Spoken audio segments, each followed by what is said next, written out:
Go to whirlwindgolf.com, click on Whirlwind Plus. You can save up to 60% on greens fees, 15% at the restaurant Civlic and the Pro Shop, and be entered to win all kinds of prizes throughout the year and enjoy great contests. Go to whirlwindgolf.com and feel the wind. Thanks for listening, Unplugged Army. I'm Louis Unga, General Manager at Whirlwind Golf Club at Wild Horse Pass. We're proud to present Doug Franz Unplugged. Form an offense. Form an offense. 4 minutes. Form an offense. Form an offense. Everything you need to know in sports that affects Maricopa County, the state of Arizona, and the world, you get in 4 minutes. We start things off in Tempe, Arizona. As it relates to the quarterback in Seattle, Jacoby will start, and Kyler will keep working on his health bucket. I do like what the offense is doing right now. We've operated well, and we'll go from there. Cardinals head coach Jonathan Gannon tries to act like he does not have a quarterback controversy despite naming the backup quarterback as the starting quarterback, still claiming that it's health-related. When asked if he thinks that this is a more permanent decision to go with Jacoby Brissett, he said he's only focused on Seattle. Up next, Cardinals on the road at Seattle, as Jonathan Gannon just mentioned. Kickoff Sunday at 2. Suns a loser, 118-107 to Golden State, mostly because of the Warriors' three-point shooting. Golden State shot 45% from behind the arc, the Suns only 36. Booker did have a game-high 38 points, 3 boards, 4 assists, but added 6 of the Suns' 17 turnovers. Golden State had a lot of turnovers too, up to 16, but here's the catch. Suns only scored 12 points on the Golden State 16 turnovers. Warriors scored 25 points on the Suns' 17 turnovers. At one point, the Suns were down by 25 points. They did make it a game, getting it down to 9, and then got run over. Head coach Jordan Ott. Part of that was our start. It just takes so much energy to get back into it. But it's hard. It's hard to dig yourself into a hole. Even coming out of the third quarter, I didn't think we were great out to start the third quarter. Then we battled our way back into it, obviously, and it just forces us to play that much harder when you have that big of a hole. Up next, Suns come back home. They take on the Clippers downtown tomorrow night. Everyone in the Big 12 won their season opener except TCU. That includes Arizona State. They beat Southern Utah last night 81-64. Masamba Diop had 14 points, 5 boards. A night I saw in person. Very good ball movement, exciting defense, quick-tempoed pace. And yet, head coach Bobby Hurley wasn't all that thrilled. Yeah, I just think we all want to be accountable, and we want to try and set a bar at a certain level. And if we don't attain it, yes, it's great to win, and I want them to feel happy that we won, but I also want to cautiously make them alert to the fact that the water is going to get deeper, and the mistakes that we made tonight are not going to be acceptable in some of our games here in the near future. Up next, Sun Devils stay home to take on Utah Tech Sunday afternoon at 1. The Reds' third base coach and catching instructor is now the Diamondbacks' third base coach and catching instructor. J.R. House used to be a coach within the Diamondbacks organization, and when he left for other teams, his family stayed. So for the first time in years, he gets to live at home. Extremely pumped. The family and I are really, really excited to get back. This is home for us. It's where we've lived the last 12 years. I wasn't born and raised here, but my kids have been. So we're just really, really excited to be able to be here, be daddy full time. And then also, I grew up as a coach within this organization through player development. Manager Torey Lovello admitted this was not the first time they've targeted J.R. House. It was just the first time that he accepted. And then Torey was asked about the World Series. I hated that it happened, that they won back-to-back. I was pulling for the Blue Jays for 1,001 reasons, but it didn't happen. The Dodgers are the world champions, and we got a very front-facing look at them, and we got to be motivated and prepared to compete against them and play at that level and win a world championship. And finally, meet John Baines and his son Matthew. John was sitting in the front row of section 143 during Game 7 of the 2025 World Series. When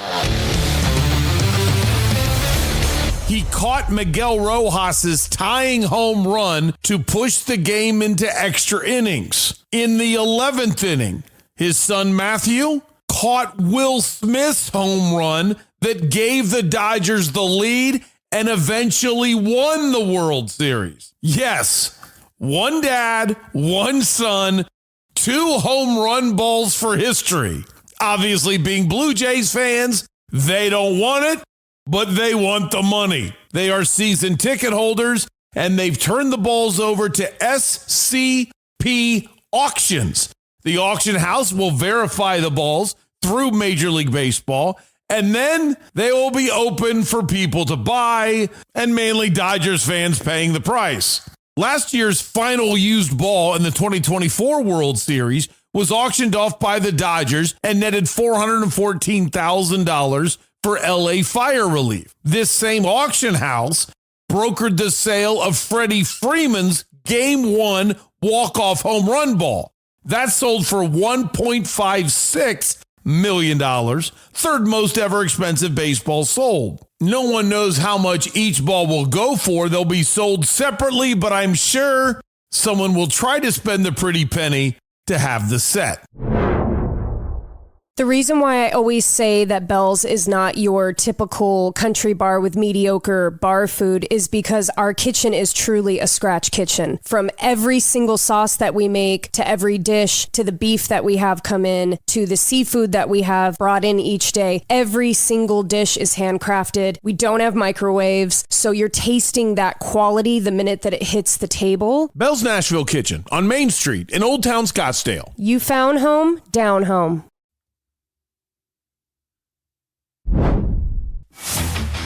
I couldn't believe it. I mean, it was a pretty self-serving statement by me, so I deserve a little bit of a beatdown. But I'm sitting there after going to Tempe last night, watching the Sun Devils annihilate Southern Utah, move the ball, play good defense, all these good things. And then Bobby Hurley stands up there and says everything that was going wrong. Bobby, they look good. Good morning, good afternoon, good evening.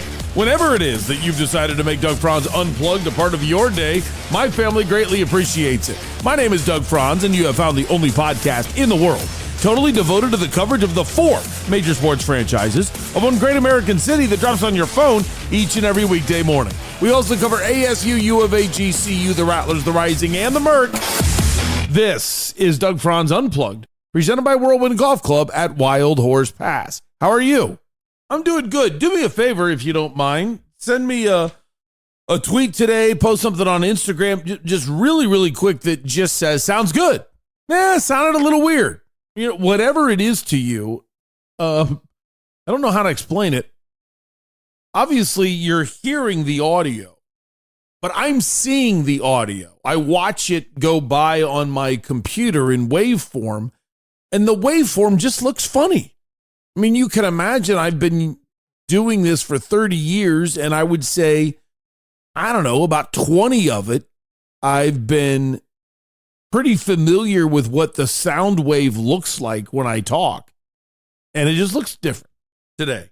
And I don't know if it's because I moved my laptop or what I did. I took my laptop with me last night. I went to the Sun Devils game, the basketball game, and I had Jason Mohns, the tight ends coach, on. Well, let me just tell you the story. Yesterday morning, I got to bed at about 7:30, woke up at 9:30, and then interviewed Jason Mohns, tight ends coach, over a computer program that I have called StreamYard.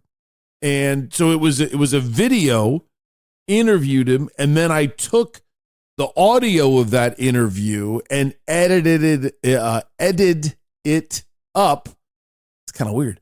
While I was at the ASU game. So every time there was a TV timeout, I would edit. And then did a ton of work while I was at the game, and then watched every second that the ball was live. But man, if there was a free throw or something else, I was busy on other things. So I took the laptop with me. Now that I've plugged it back in and I'm home, just doesn't look right. So I'm a little nervous. Speaking of Jason Mohns, a second favor, if you don't mind. I did something I've never done. I admit I'm a kid in the candy store, a little kind of proud of myself. I edited video a little bit and then posted it on YouTube. So today's Jason Mohns interview will be here in audio form on Doug Franz Unplugged, presented by Whirlwind Golf Club at Wild Horse Pass, and it will be available for you on YouTube. I would love for you to watch it on YouTube and tell me what you think. I don't know what I'm doing. So I put it up. So what you would do is just hit search on YouTube, and I would say search me, but I would include Unplugged, Doug Franz Unplugged, and then look for an interview in which I'm sitting in the home studio. I don't think you'll be able to see the bobblehead collection, which I'm going to kind of change up how I intro a guest, kind of build him up live while he's sitting off stage so you can see the whole set, and then bring him in as I'm talking, is I think what's next. But I did it. I'm kind of happy with that. So let's see how well that does.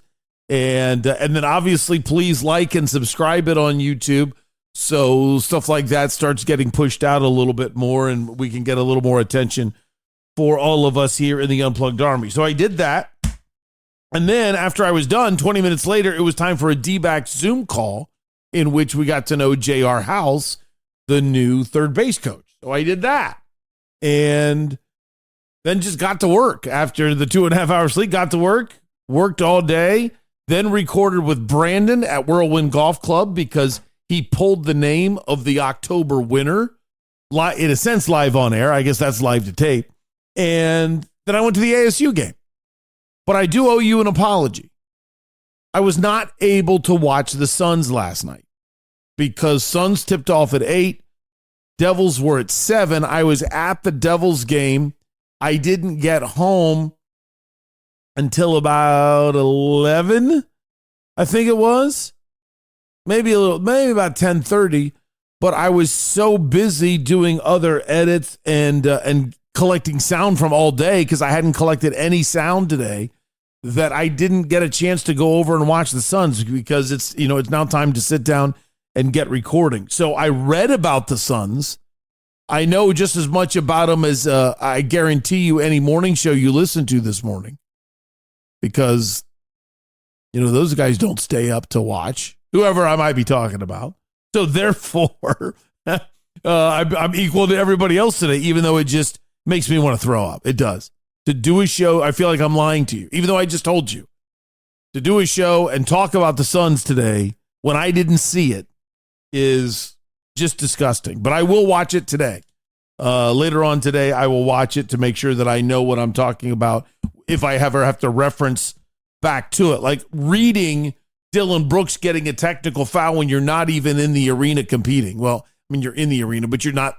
You're just like a fan. You're sitting on the bench, you get a technical, and now you hurt your team. I mean, shut up, dude. I mean, I don't think I've ever told an athlete that, but that's just ridiculous. Absolutely. Like, I really have a lot of space for a guy in the heat of the moment. Something happens depending on the level of egregiousness. But to be an injured player and then to have everybody else have to pay the bills that your mouth kind of writes. It was almost your body's writing what was it, checks that you can't cash, whatever it was. Top Gun. I'm usually a good movie quote guy, and I just kind of butchered that. I don't want to hit the wall already. I just got rolling. Let's go. No way can I have that happen. So today's show, I'm going to talk a lot of Cardinals up front. Then you're going to have the Jason Mohns conversation, 20 minutes with the Arizona State tight ends coach. Then we'll talk a little ASU hoop. And then we got Suns and DBACKS plus pulling the winner of the Whirlwind Plus October winner for a pair of tickets to see the Cardinals game of your choice. That's kind of cool. The game of your choice. Now, if you're not a Whirlwind Plus member, you can sign up at any point this month in November. And then they pull the November winner in early December, and the November winner, and it's anybody that's a Whirlwind Plus member, will get $500 gift card to the online Whirlwind Plus store. Now, that's amazing. You're in December thinking about Christmas gifts, and you're going to get $500 to the online store. Oh, yeah. Player. That's kind of a pretty good idea. All right, time for Doug's big one. It's my number one opinion of the day. Let's roll. Doug. Doug,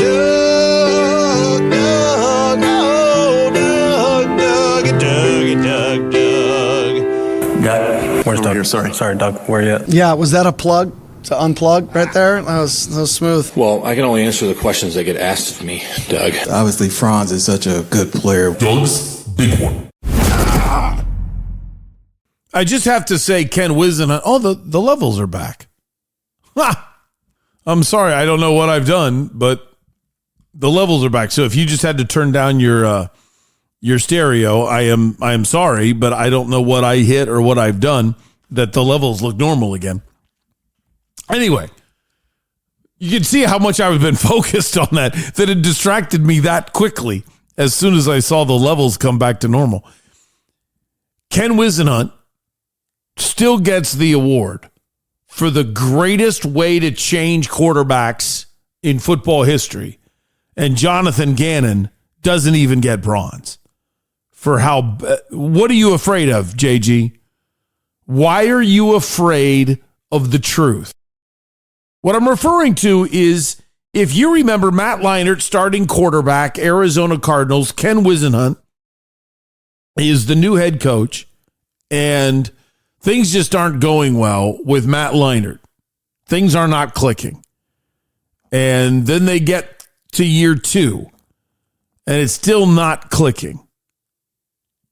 And what Ken Whisenhunt said is still hilarious. He said the Ravens have certain blitz packages that he believes it's going to be easier to compete with by doing a little hurry up. Well, since that's the case, he decided to name Kurt Warner the hurry up quarterback. But Matt Leinart is still the starter. So he's starting Matt Leinart. And then whenever he thinks he wants to go with a little change of pace and he wants to do the hurry up offense to kind of keep the Ravens off balance, well, then he would go to Kurt Warner. That way, Kurt can practice the hurry up while that game plan is built for Kurt. Matt Leinart gets the standard game plan. The reason why that is so funny is you never in a million years would tell your opponent, this is what you're doing. Hey, everybody over there, whenever you see Kurt Warner, we're going hurry up. Like, why would you do that? Unless it's political. Unless you are faking it because you don't want the owner's opinion to matter. Think about how terrible it is for the Arizona Cardinals when they have drafted Matt Leinart early in the first round. And they've built the franchise around him, and he's the golden boy of USC. LA does not have a football team. So all of the LA fans that love USC started to look at Matt Leinart as their own NFL quarterback. If he does well, the Cardinals win LA. They can start developing Cardinals fans in Southern California. That is huge potential. So there's no way Michael Bidwill is going to allow Ken Whisenhunt to permanently change quarterbacks, no matter how Matt's doing. Because Michael wants to pretend about caring about winning. He cares about the financial, and that's it. So what does Ken Whisenhunt do? He makes this thing up about we're going to use hurry up against the Ravens. And then lo and behold, the hurry up offense worked very well, and the Matt Leinart portion of the game did not. I'm bringing that up because what is JG doing? This business of, this will give Kyler time to work on his health bucket. Well, this is for game planning purposes. We're just going to name him the starter now, but we're focused on Seattle. We're not going any further than that. What are you afraid of? This is clearly, to me, you're either trying to fool Michael Bidwill, fool Kyler Murray, or both. Who watching isn't 100% sure that Kyler Murray should be the backup? Who's missing on this list? And yet we're still tiptoeing. Why are you so afraid to hurt Kyler's feelings? JG, you're making the right decision, but you're going about it in such a cheeseball way that I think you're missing the point. I think it's a bad move because the rest of the locker room, I don't think anybody dislikes Kyler, but I think when you treat people with such kid gloves, it's like any other workplace. You know who the teacher's pet is at the office. You know who the suck-up is. And it doesn't even matter if the suck-up does a good job. The suck-up's annoying. Why doesn't that person get treated like everybody else? A locker room is no different than an office. It's no different than the job site. If every time you make a bad weld, you're just getting ripped by the boss, and you kind of feel, well, rightfully so, my job's kind of important. I'm welding. There's going to be 47,000 pounds of pressure put on this beam at some point, whatever it is. And yet the other welder is half as good as you. And yet the boss man just, points things out nicely to him. Why? It starts to bug you after a while.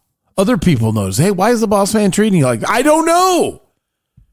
And then they start to turn not only on the boss, but they start to turn on the guy that's always been treated with kid gloves. Why do you deserve better treatment than I do? That happens everywhere. So why is Jonathan Gannon inviting that on his own? Doug's big one today is more of a question. What are we doing? Kyler Murray should be the backup. Declare him the backup, move on.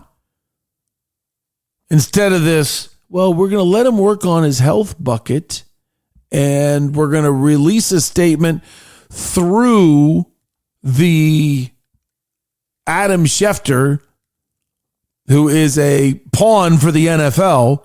You announce that Kyler's injury is going to take a little longer than we had hoped. Okay.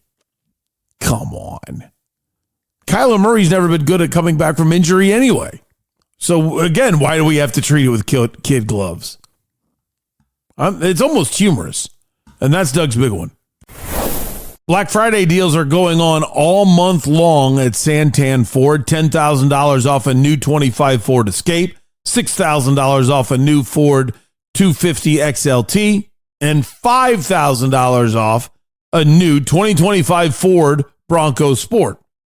And also, something that's pretty amazing going on.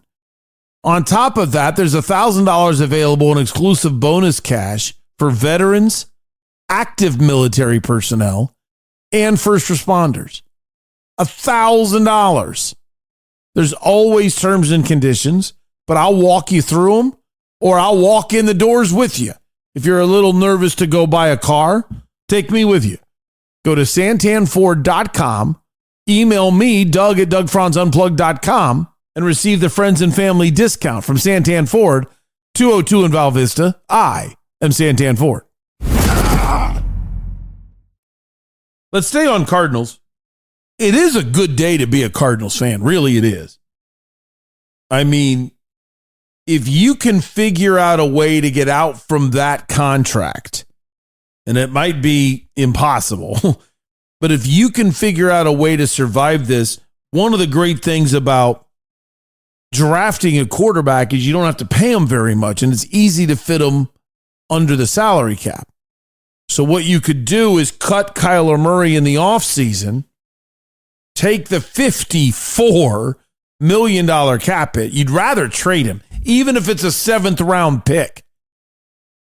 Please remember this, Unplugged Army. If they trade Kyler Murray in the offseason, the rest of the world's going to flip out. You drafted him number 1 overall, and you only got this, and da-da-da-da-da.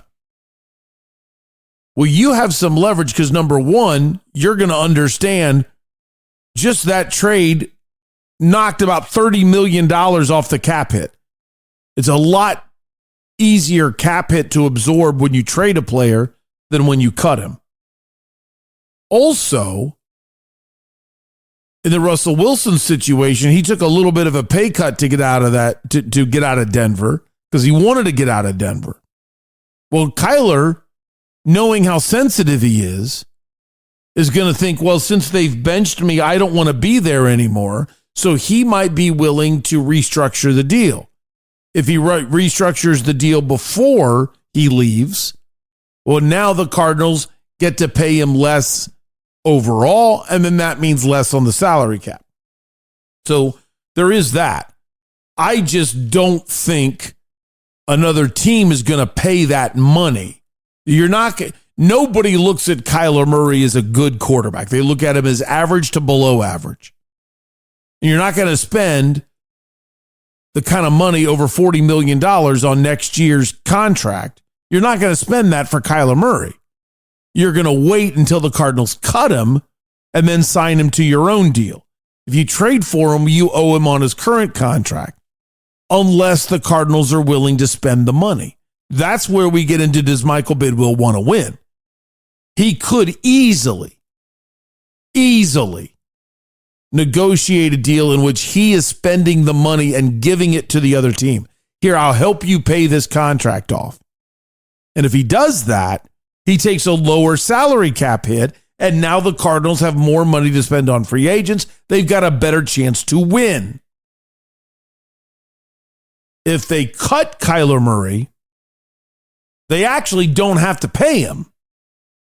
So they save hard cash, but they take a tougher contract, dead cap, going forward. That's death. That is death. There's a lot to talk about there, but you'll really see how much Michael cares about winning by whether or not he's willing to give money to another team to take Kyler's old deal. Really an interesting discussion point. So, but the second part of the equation is then drafting in 2026 a quarterback. And they get to learn under Jacoby Brissett. Brissett signed a 2-year deal. Very good move from Monty Austinford. So you've got Jacoby Brissett starting in 2026 while he is grooming the next quarterback. That happened in Cleveland under Drew Petzing, Jacoby Brissett, Baker Mayfield. And clearly the Browns bailed on Baker Mayfield too soon. Or Baker had such a dramatic maturing process that he went through when he left and went to Carolina and went to the Rams and then went to Tampa, that through maturation he's developed to this, which very well could be true. But I'm sure the Browns are desperately wishing they had Baker Mayfield. Baker Mayfield is not desperately wishing he had the Browns. Let's compare Cleveland and Tampa. It's a 40-degree difference and no state income taxes in Florida. I think Baker made out pretty well, right? So that's the quarterback drama as we see it. Here is the head coach, Jonathan Gannon, in his opening statement to the media yesterday, which includes the quarterback situation and announcement. Okay, injuries. Max Melton's in concussion protocol. Mac Wilson has some sore ribs, so I'm out of those guys. I think everybody else will kind of see. You'll have that report tomorrow. Short week on to Seattle right now. Really good football team. Our guys will be enthused about the challenge that lies ahead. As it relates to the quarterback in Seattle, Jacoby will start. And Kyler will keep working on his health bucket. I do like what the offense is doing right now. We've operated well, and we'll go from there. As it relates to the game, some things always to clean up, which our coaches got those corrections to the players today because they were just lifting and they had medical checks, so that we weren't with them. But there's some things to clean up, but I did think that we put it together for what we needed to for 60 minutes. So that was in all three phases, really. So that was good to see. It was a good win. But if you guys want to talk about that, great. But we're kind of on to Seattle now. So the truth, and I'll be a little bit, whenever you hear me say I'll be fair, what that means is let me give a differing point of view other than my own, or it will mean I understand that there's a reason why there might be a level of honesty from someone, even though I'm kind of opposed to the direction they're headed in. So in this example, when he says, I'm willing to answer any of your questions, but we've kind of moved on to Seattle. Well, usually that's a cheeseball thing to say because you're trying to steer the conversation. I don't want to talk about Kyler. We're talking about Seattle. I've told you we're going with Brissett. Be happy. Yet, in being fair, it is Tuesday when he's having this meeting. The coach meets with the media every Monday to rehash the game. Then the head coach in most teams does not meet with the media on Tuesday, and then they either meet Wednesday or Thursday. So this is different because they haven't had their post day after media session. And with it happening on a Tuesday, coaches are already all in on Tuesday on the other team. I mean, all in on Tuesday. So therefore, it's kind of fair for him to say, I'll be happy to answer your questions on this, but, we've moved on to Seattle. Almost as if saying I might not remember every aspect of the game. So then the media immediately went to Kyler Murray. So then America's reporter, Teo Mackey, never afraid to ask the right questions, led the charge to kind of ask what's going on here. What you're saying this is it entirely health related? Is it this? And, a lot of him hauling from Jonathan Gannon. And then finally Teo said, well, then if it's health related and you've always said we'll take it day by day, why are you announcing a change 5 days ahead of time?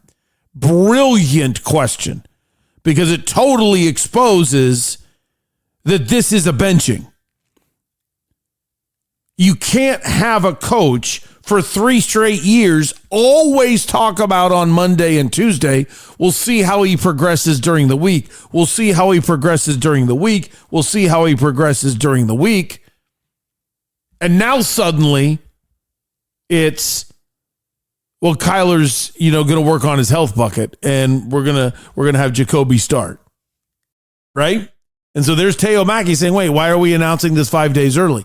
David Branton jumps in, Associated Press, and says, we haven't talked to Kyler because he's not the starting quarterback anymore. How's he taking this? And then you get an answer there. And then Josh Weinfuss of ESPN asks a question similar to what he asked last week. Is IR a possibility for Kyler Murray? So again, I put all 3 of these questions together because they were asked in succession. And we start with Teo Mackey's question about if it's not a benching and this is health related, then why announce it 5 days ahead of time? Yeah, I think, with the clarity that it provides, game planning for our team, I think that's important. And go from there. We haven't obviously talked to Kyler in quite a while now. How's he dealing with all this? He's doing well. He wants to be out there. You know what I mean? He's a competitor. I talked to him today, but he's a good teammate and he's working to get healthy. I asked you this question last week, but obviously time's passed. Is IR a possibility for him? You want to shut him down for this season? Yeah, I'm not. Yeah, I don't know that. Has this injury progression gone slower than maybe you guys would have thought? Yeah, never goes how you think it's going to go, really, Teo, When it first happened, yes, but I understand why it's at where it's at right now. The last one from Teo there was, has this injury progressed different than you thought? And he said at the beginning, no, but then yes. And I think what he's referring to is they look at it, they think this could be bad. Then Kyler shows them, well, it's not really that bad. Okay, let's see if he can go. Up, he can't. Okay, now we're back to what we thought originally. This is This is complete mismanagement. I don't know if anybody in the city is going to call him out on this. If you're not putting Kyler on IR, he's already missed 3 games. You could have had another player on the roster. Walk with me on what IR really is, okay? It's changed over the years, but it's been fixed for the last couple. You get put on IR before game 1, you're done for the year. You get put on IR during the season, it's a little different. Most of the spots on injured reserve, you can designate them players for return. 2 guys, I should say most of, 2 guys.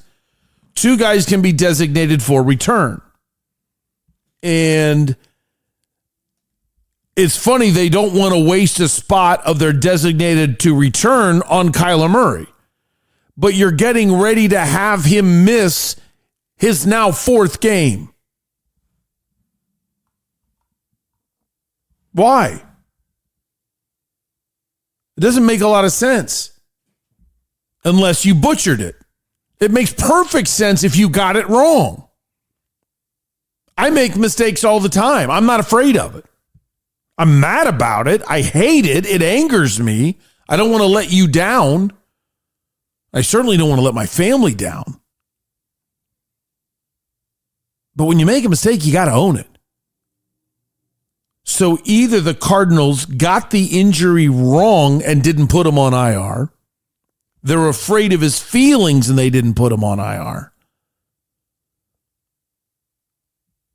Or they thought he's going to be fine. And the last one is a possibility because maybe Kyler Murray can't play through the pain. Maybe they looked at the injury and said, well, this will be a couple weeks, but you know, the average dude fights through this. And Kyler Murray has never been a guy that fights through this. This is really, I mean, these are parts of the storyline I guarantee you no one's talking about. But it goes deeper than just your average, well, his foot hurts.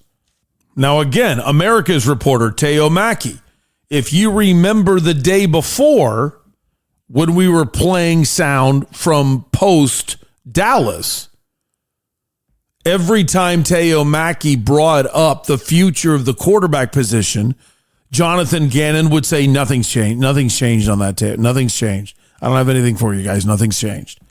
So all you said was nothing's changed. Now, something's changed. You said last night with quarterback that nothing had changed. What had changed in the last 18 hours here? Not much. I do like where we're operating, how we're operating as an offense.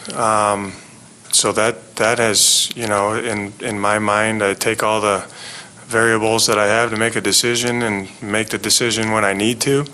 And I think we're doing a pretty good job on offense. I like what the offense is doing right now. You're averaging over 300 yards a game, 25 plus points a game with Jacoby at quarterback. Why is it running so efficient, so well with him? I think all 11 are doing a good job.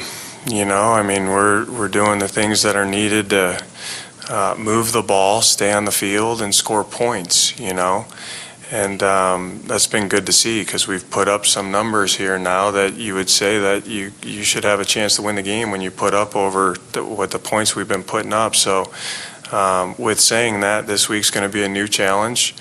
In my opinion, the tape that I've watched so far, this is the best defense that we've played.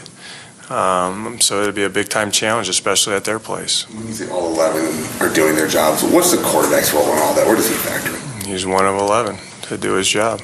Okay, that last part is bull crap, right? I mean, that's a joke. Don't make fans out to be stupid. Josh Weinfuss, fantastic follow-up. Jonathan Gannon said, hey, you know, he's one of 11, and he's, you know, all 11 are doing well. That's why the ball's moving, blah, blah, blah, blah, blah. Okay, what's the quarterback's role in that?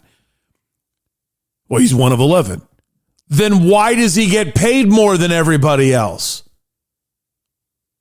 Why? JG, you're full of crap. Everybody talks about the leadership of the quarterback. Everybody talks about his role and getting guys lined up. His role in leading. By saying he's one of 11, you are saying you don't think a quarterback should be an exceptional leader. It's not needed. You're just one of 11. That's crap. And you knew it was crap when you said it. I mean, today should be the day we are celebrating Jonathan Gannon. He stood up to Michael Bidwell, made the bold move. They're going with Jacoby Brissett. 7 years of Kyler is over. This is supposed to be a good day. Gosh, I've been screaming for 5 years. This is not the guy. I've been so blessed that 12 News has allowed me for years to stand in front of a monitor and say, see, this guy's open. See, this corner read this. That opens up this guy. You shouldn't have to wait till he gets open. You should see it now. Throw it now. Throw it now. We've had all of this wonderful proof. It's finally come to a head, and we're getting junk. Come on. It's like more frustrating as I play it. But then I do want to give a shout out again to the brilliance of Teo Mackey by saying so bluntly, last night you said nothing's changed. What's changed 18 hours later? Well, I do like the way this and this and this. Good job, Josh Weinfuss, as well, picking up on, well, what's his role in the 11 doing well? Well, he's one of 11.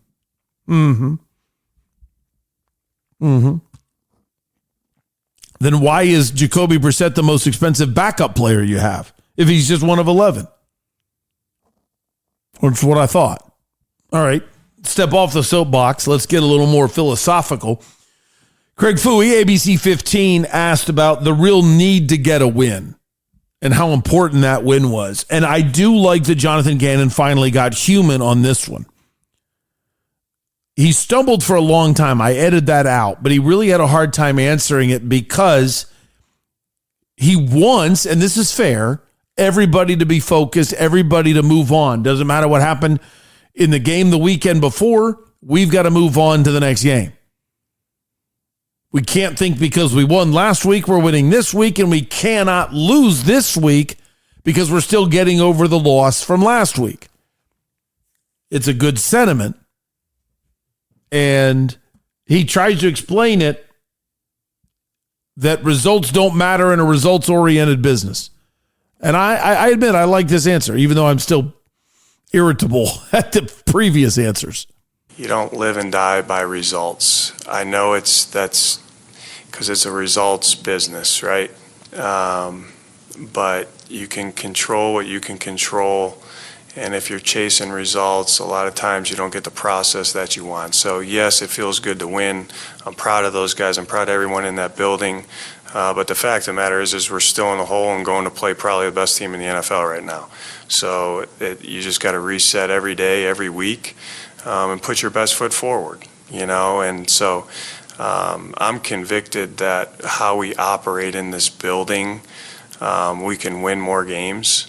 So you just got to stick to it and do it, keep doing it at a high level as best as you can do it. Whether he's right or wrong on that quote of the Seahawks, oh, sorry, I just bumped the mic, the Seahawks being the best team in football, just let that wash over you for a second.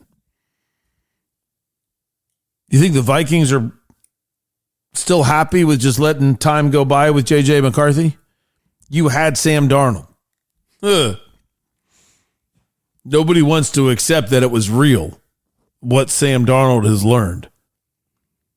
Interesting, huh?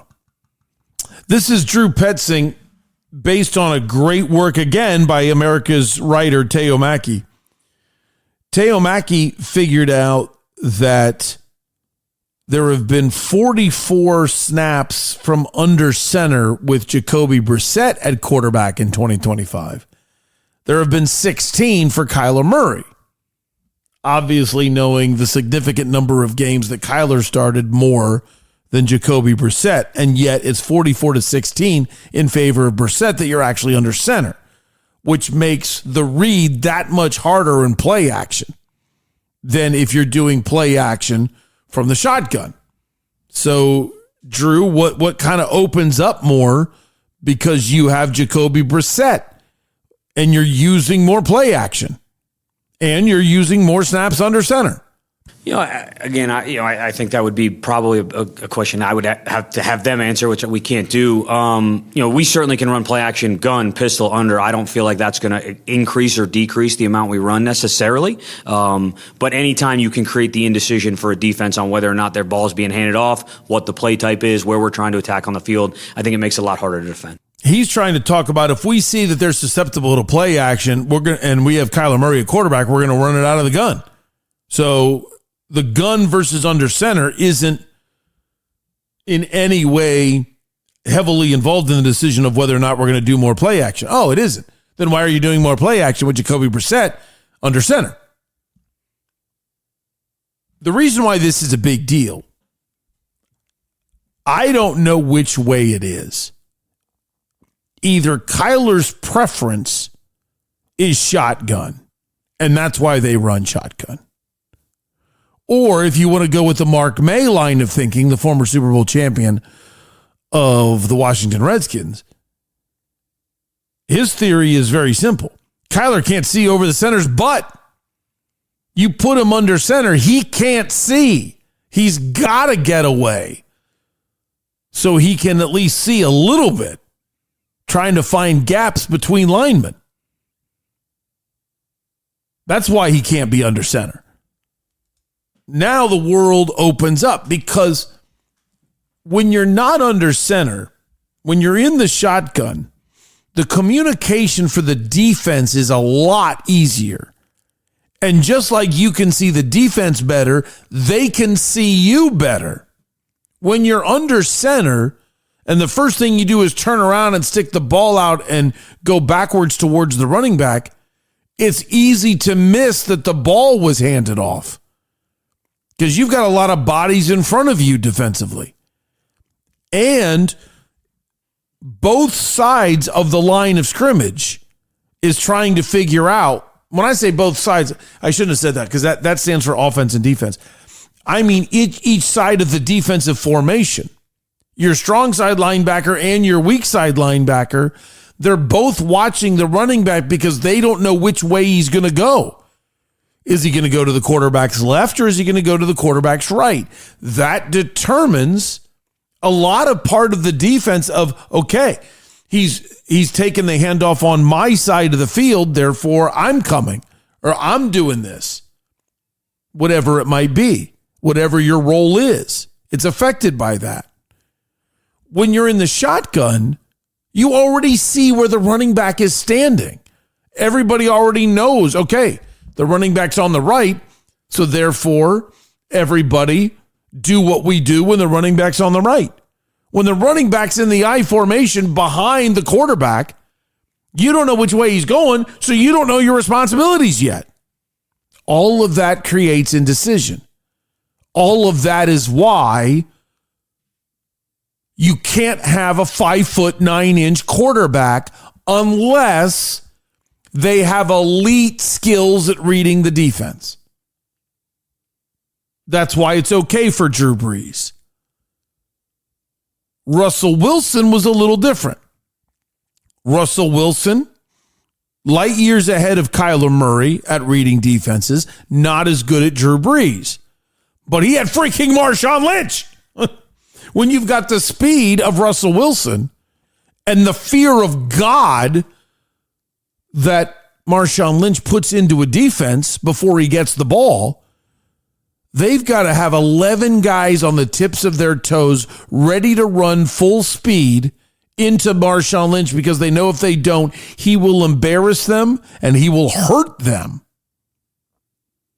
Well, with that fear brings such an intensity to stop him, it allows Russell Wilson, the few times that he didn't give the ball to Marshawn Lynch, the ability to run out and get big yards because the brakes don't work. You were selling out to try to tackle Marshawn Lynch. Now you got to stop, figure out where Russell Wilson went. Now, James Conner's a good back. James Conner's a good leader, but you don't have the fear of God when James Conner gets the ball. So now you got a quarterback that doesn't read defense as well and or doesn't even see the defense to begin with, who wants to go out of the shotgun with a running back that doesn't put the fear of God in you. It was doomed from the start. I didn't love the pick of Kyler Murray. I wanted Quinnen Williams in that draft, but I understood it. I did like him at Oklahoma. I understood it. But after 2 years of being able to see he can't lead and he can't read defenses, I lost my mind about not signing him to a long-term contract. And now you know why. And Jacoby Brissett is exposing it right in front of us. And keep in mind, Jacoby Brissett, how many teams has he been on? He's had enough chances. It isn't like the Cardinals signed a Hall of Famer this year. And even he is light years better than the quarterback that is currently employed by the Cardinals. Again, this should have been a great day for Arizona to rejoice. And Jonathan Gannon, with a bunch of full of crap answers today, has kind of rained on our parade. All right, coming up next, I think you're really going to enjoy this. The tight ends coach of the Arizona State Sun Devils and the former head coach of Saguaro High School, no problem, coming on during the Devils bye week. And I think you're going to be really interested, if you love football, in exploring how an idea turns into a play. That's next on Doug Franz Unplugged, presented by Whirlwind Golf Club at Wild Horse Pass. Going to be hard to keep up with this list, but from Parker & Sons Heating, Cooling, Plumbing, and Electrical, we have a reverse osmosis system, a tankless water heater, and 2 air scrubbers that actually remove pollens and germs from the air that we breathe in our home. So what does Parker & Sons do? They only handle the air that we breathe and the water that we drink, and they do a great job. Call 6022-REPAIR. That's 602 the number 2, then REPAIR for Parker & Sons. It's big, it's juicy, it's meaty. Get your burrito at Burrito Express. If you're having a hangover, a bad day, even a good day, still get your burrito at Burrito Express. It will make you feel better.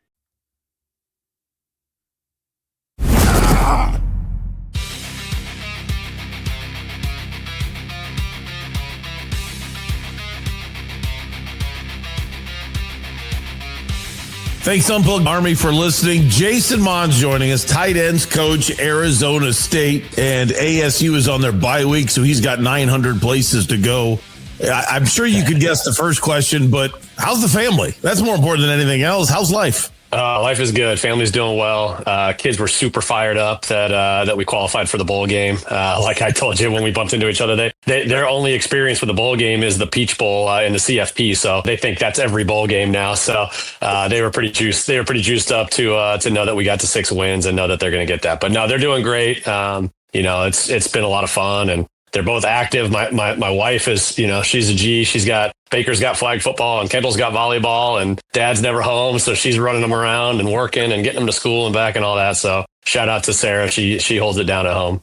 Well, you never expected this to be a question, but as soon as you say that, even though you and I have completely different jobs, it's kind of the same world of a lot of times you can focus on being a good dad or a good husband or good at your job. And it's very hard to be good at all three. What do you try to do to be good at all three at the same time?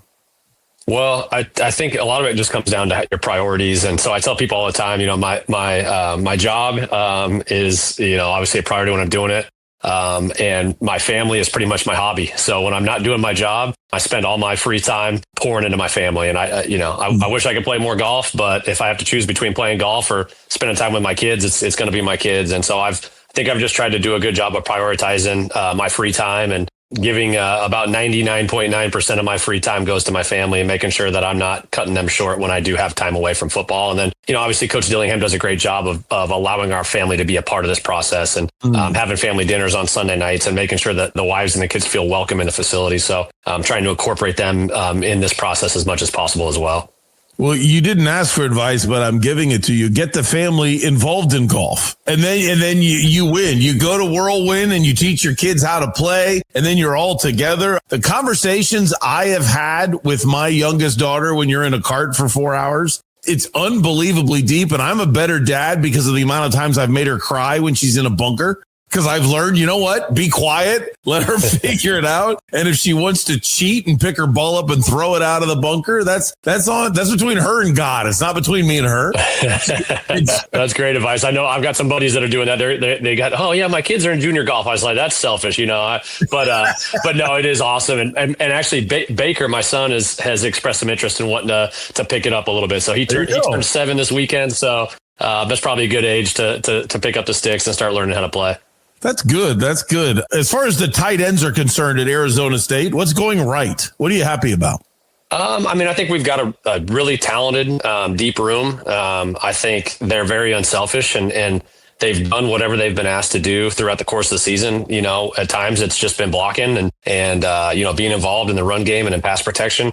Recently I think a little bit more involved in the pass game and catching balls and having some opportunities with that. But I think the thing that they're doing right is they're just unselfish and they're putting the team first and they're doing whatever they've been asked to do to help the team win. I feel like they really all get along with each other. They love each other. They push each other and support each other. And I'm really proud of that. It's a fun room to be a part of. We've got great personalities. They enjoy being together. We enjoy our meeting times and, they allow me to challenge them and hold them accountable. They don't take anything personal. So, there's been a lot of positives. Obviously, Shamon's having a career year, had a career year last year and he's already bested that in most of the categories that you can track. So, he's having a great year. Harp has really, rose to the challenge and taken on more of a role and has made some plays for us. So, pleased with that group and excited about the future too with Kamari and AJ and some of the other guys that are in that room that have worked really hard that I think have a bright future ahead of them. We always expect the players to be selfless, give to the team, sacrifice maybe some touches here and there for everything else. But we never ask the coaches. Do you ever go into a coaching, meeting and start yelling at Arroyo, hey, our guys are open. Let's go tight ends. I mean, what do coaches do to fight for their room when at the same time, full well it's about the team? But come on, you're judged by the tight ends, whether you get attention for that or not. No doubt. It's, obviously trust Arroyo to put a good plan together. I think you just try to put some stuff on his page sometimes where you're like, hey, but you try to stay in his ear, so I always put a cut up together every week of tight end touches, of the 7 or 8 games that we're looking at. I always put a cut up together and I drop it into his hot folder that's called tight end touches. So he sees kind of what I'm looking at. And then, I just try to stay in his ear. Hey, this is a good idea. Texas Tech did this on third down and this is how they use their tight end. Just try to stay in his ear that way, try to drop subtle hints of like, hey, every time Shamon has a reception in a game, I think we've won 17 out of 20 games when Shamon has at least one catch, little things like that, just like little hints, it's like what my wife does with me when she wants me to get something done. She just keeps dropping little hints until I finally do it. So the thing that I've really enjoyed about the tight end room, and it's what I've tried to preach to our guys. We talk about all the time how we can make an impact without the ball. And that's one of the things we talk about. The tight end position, you can make an impact on the game without the ball. And so I don't get too caught up in touches. I know if my guys are doing their job within the scheme, the ball doesn't dictate how well we're playing. And so being effective in the run game, coming off winning our one-on-one blocks, being great in protection, lining up right, being in the right place, understanding how we fit into the scheme. If we do that at a high level and the ball doesn't find us, I know that we're still a positive for our team. And so that's why it's a fun position to coach, because you're not judged solely on statistics. You're judged on physicality. You're judged on detail. You're judged on effort. And those are things that you can control. And so we've done a great job, and Coach Roy has done a great job of involving the tight ends and utilizing tight ends. I think we were number 1 in the country in 12 personnel snaps. I think we're number 2. Iowa State and us have been kind of back and forth all year long as far as tight end utilization. So, when you're putting the tight ends on the field as much as we have this year, I think for me as a coach, it makes me feel good that our guys are trusted to do their job when they're called upon. and fans, we've talked about it before. The first number is for running backs. The second number is for tight ends. So 12 doesn't mean that you have an extra person on the field. It's one back, two tight ends. And so, Jason, it's kind of cool that you said that. What does it mean to you to coach a position in which, gosh, in the air raid world, it almost seemed like tight ends were going to go extinct, and you've got a coach that, sometimes I act like Kenny's 22 years old, but you've got a young coach that plays old school and believes in punching people in the face with a tight end. What does that do to the guys? What does that do to the room? What does that do for you? Yeah, I think it's great for our room. We know we fully believe we have a head coach that is going to do whatever it takes to win. He's going to put whatever players on the field, whoever our best 11 are. If that's one quarterback and one running back and 9 offensive linemen, Kenny would do it if he felt like that gave us an advantage. So I think knowing that our coordinator and our head coach believe in the tight end room and willing to utilize 2 and 3 tight end sets on the field at the same time consistently throughout the season, I think means a lot to us. And I think just for the room itself, when you've got 6, 7 guys on scholarship in there, if we're playing 2 and 3 guys, it's just more opportunities for everybody. And so, showing up day in and day out throughout the course of spring and fall, and you get into the season and the grind, guys know that if they show up and work hard, that there is an opportunity to get on the field and contribute. And because if you've got 7 scholarship tight ends and you play, you're in 10 personnel or 11 personnel as a base, and you don't ever use multiple tight end sets, and there's only really probably 1 or 2 guys that are getting meaningful snaps. So I think it's good for us. We've got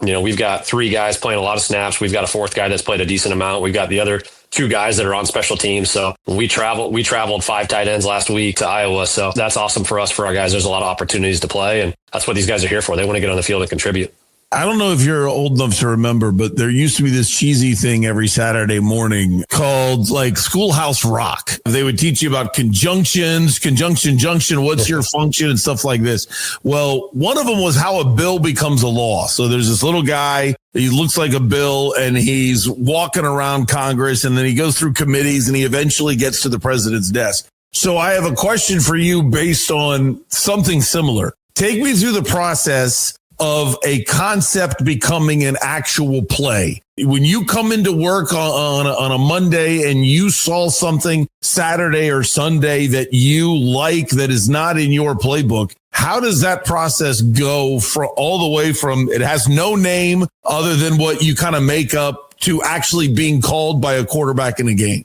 Well, I'll kind of walk through steps. So I wish it was Monday, but we're in on Sunday. We're in on Sunday morning. Grading out our film, meeting on that, and then starting our game planning for the next opponent. So typically what that looks like is, start by watching a couple full games, just get a feel for the team as a whole, the defense as a whole, really. When I talk about full games, I'm just talking about their defense. And then get into, Sunday is really like our normal downs. So that's your 1st and 10 or P and 10, which is starting possession, or your 2nd and mediums, 4 to 6 yards. And watching all those snaps, we usually pick 7 to 8 games that we use as breakdown games where the team that we're watching on offense versus our next opponent's defense has some similarities to us as far as schematically, personnel wise. And we're kind of doing this individually. I'll go and I have certain areas within that I'll look at. So real specifically looking at screen game, looking at play action passes. I'll get into some 12 personnel, looking at how they defend 2 tight end sets, and starting to just kind of tag some things. Look at what formations do we feel give us an advantage, what personnel groupings give us an advantage. And then within there, I'll kind of go in and have some ideas. If I take in an idea that I have to create terminology for, it's never going to have a chance. And so it's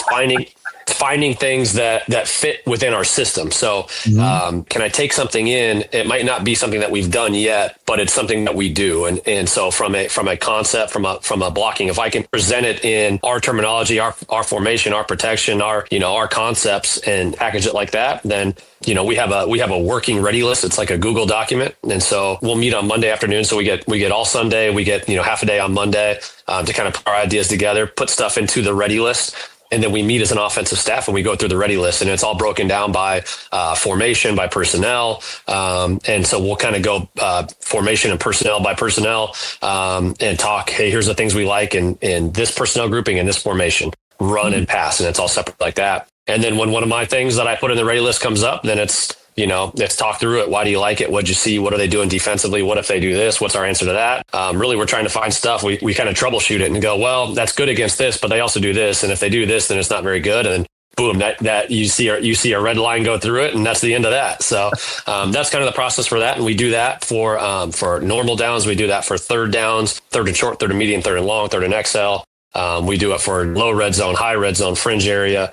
We do it for backed up. We do it for coming out. We do it for 2 minute, and so it's quite a process. Everybody's kind of has an area of expertise that they need to, be really dialed in, and it's a cumulative effort. And then at the end of the day, Coach Arroyo is the one who's got his name on it. He's the one that's got to call it. So he'll go through and grab the things that he feels the best about. And that's kind of how the game plan comes together. I love that. Thanks for that. There's going to be a lot of fans that don't know how much goes into it. And for you to explain that, take us through what, I don't know, like February or March is going to be like when you start getting calls from scouts, maybe even a GM. They're going to ask you about Mateer. What are you going to tell them? Well, I mean, they've already been coming in. If they wait until February, it's probably not very good. We've had every NFL team has been at our practices at least twice, and everyone that's come through, I've had conversations. Usually during a special teams period, I'll spend 5 to 10 minutes with the scouts that are there and talking about Shaman. And what I tell them is kind of what Shaman's bought into, which is his edge. What makes him special is his physicality, his ability to strike and knock guys off the ball at the line of scrimmage. He's 260 pounds. He's twitchy. He's dense. He's heavy-handed, and he knows that what makes him special is his ability to do that, to block the C gap one-on-one, to take on the team's best strong side defensive end, to be able to win that without help. Everything he does in the pass game, I think, is a benefit. But I think what makes Shaman unique is he understands how he's gonna earn a spot on Sundays is by what he does at the line of scrimmage, what he does in pass protection, how he blocks on the perimeter, the physicality and the effort that he plays with. And so and I think that's why scouts like him. There's a lot of guys that are big athletes that can flex out and catch the ball and run around. But it's harder to find guys that really take pride and can dominate, the line of scrimmage. And so that's the main thing I talk about with Shaman. And the other thing I talk about is, I think there were some misconceptions on him, being a kid that transferred from Cincinnati to Colorado and was only at Colorado for spring and then left again. And it's easy to write that off as like, oh, he's a malcontent, he's this and that. The reality is he's a great kid who hasn't been late for one meeting, one academic, one lift. He's never had any issues with discipline. I mean, I'm saying in over the course of 2 years, there's not been one time he's been late for one thing. And he does everything we ask him to do. He's a coach pleaser. He cares deeply. He loves football. He needs football. And so those are the things I try to give insight in, because it's easy to go, oh, well, this kid, is transferred twice, and Colorado might tell you, oh, he's this, he's that. And I'm like, well, our experience with the kid from day one has been the kid loves football. He loves his teammates love him, and he cares immensely, and he'll do whatever it takes. And, we go to Mississippi State. He doesn't have one target. And he'd probably tell you it's one of his best games he's ever played, because he takes pride in the physicality and blocking and doing the things that he does. So, that's what I try to tell people. And, I try to be honest with them in the areas where he can still improve. But I think I just try to give the best insight, and I believe in the kid, and I think he's going to be successful. Whoever gives him a chance is going to get everything he's got to give, because he cares and he wants to. The people that pour into him, that trust him, that show that they're invested in him, he'll give you everything he's got.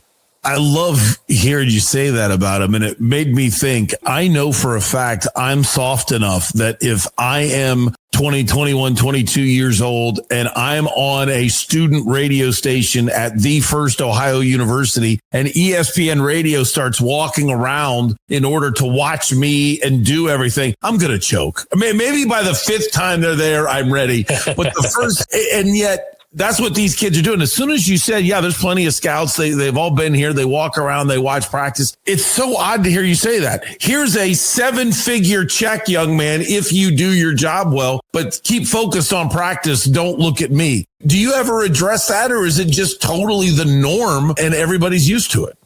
Yeah, I mean, the reality is it's no different than a high school kid at practice with college coaches they're evaluating. Okay. These kids have been evaluated. They've been evaluated, their whole lives, really from the time they started playing, trying to earn the next opportunity. So I think a little bit these kids get used to it. I think for us, it's awesome. We love having the scouts there because it's a great motivator. Talk about kids practicing hard and paying attention and focusing on details. When you've got 7 NFL teams standing on the sideline watching you practice. It's a great motivator. So I think it's a good thing. The reality is you find out real quick who's wired for it and who's not. And I think that's one of the things that makes Shimon special. Shimon's belief in himself is uncommon. He believes he can do everything. It's funny. I sent him, this is like a great short story of how Shimon feels about himself. Mel Kiper came out a couple days ago with like his top 10 position rankings for each position. And Shimon was number 10 with the tight ends, which is awesome. And I was excited. And I texted to him, and his first response back is like, Coach, no way there's 9 tight ends in the country better than me. Right. And that kind of belief in himself is what makes him special. And you have to have that at this level. There's so many critics out there. There's so many detractors. If you don't have that belief in yourself, you got no chance. And so I think that's one of the things that makes Shimon special is he truly believes that he's one of the 2 or 3 best guys in the country. And he shows up and plays with that level of confidence. It's why, when he does make a mistake, he has a short memory, doesn't dwell on it because he believes he's going to make the next play. And that's special. And I think that's a trait as I get into this, in year 3, going into year 4 of college football, finding guys that have that level of belief in themselves is huge, because guys that have self-doubt, it's hard to play at this level because the lights are bright, the situations are big, and the critics are everywhere. And if you don't believe in yourself, you've listened to the outside noise, it's hard to be successful. Do you realize you're having a good season? I mean, you lost Sam. You're still going forward. Tyson's out for a while. This is a kid that's probably, in my opinion, the second best player in the draft. I admit I love Reuben Bain at Miami, but I think Jordan's amazing. You've had so many injuries up and down the lineup. Prince Dorba keeps moving up draft boards, I'm assuming, and yet he was out how are you guys here? Do you, as a coach, even get a chance to take a step back and say, wow, we're doing really well, all things considered?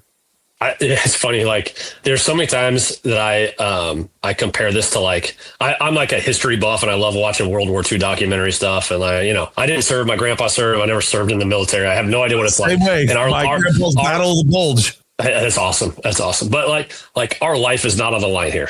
Don't get me wrong when I use these comparisons, but outside of your life being on the line, I feel like it's like a tour of duty, and it's like, you get deployed and you're in it, and every day is different, but you hunker down, in the trenches, and you just keep battling until the war is over. You can't think about where you stand. It's like you just show up every day and keep fighting. And that's how I kind of feel this, which is you don't really think about where you're at in the season until it's over. And so the minute you start patting yourself on the back, things go wrong. The minute you start feeling sorry for yourself, it's like you just can't do that. So you just have to take it literally one day at a time. Coach Dillingham says it all the time. Just focus on being the best version of yourself every single day. And then you wake up and you repeat. And it's so accurate because it can be overwhelming if you look too far ahead. And if you dwell on the failures, it can consume you. And so you just have to show up every day. You have to hit the reset button. You have to try to be the absolute best version of yourself. And you just got to keep doing it and doing it and doing it and doing it until the last game. And then you take a step back and you regroup and you figure out how you can get better the next time. So that's kind of where we're at. So yeah, good season, bad season. I try not to even put any stock into that. Obviously I'm a human. You understand that we faced adversities and there's things that we've dealt with that we wish we wouldn't have dealt with. And we've had some successes along the way that are great. And we've had some failures along the way that we like to have back. But at the end of the day, it's just head down and grind. And we'll come up from there once we get into December. All right. Well, the last question is when is the tee time that you want at Whirlwind Golf Club? What's a tee time? Exactly. We're getting you out there. I'm amazed not as much Trenton anymore, but I see plenty of Borghese at Whirlwind. So somebody's figuring out what time their tee time is. Trenton doesn't have a wife and kids, so he can have a hobby still. So for me, the Mohns family is my hobby. But yeah, in the off season, I would love a tee time at Whirlwind. So we'll connect once we get into January, February. Done. Hey, I owe you a beer. I know you're busy. Thanks for giving us time in your bye week. Let us know if there's anything we can do in the Unplugged Army to help. Most of us are Sun Devil fans, so we'd be glad to do it. Appreciate it, Forks.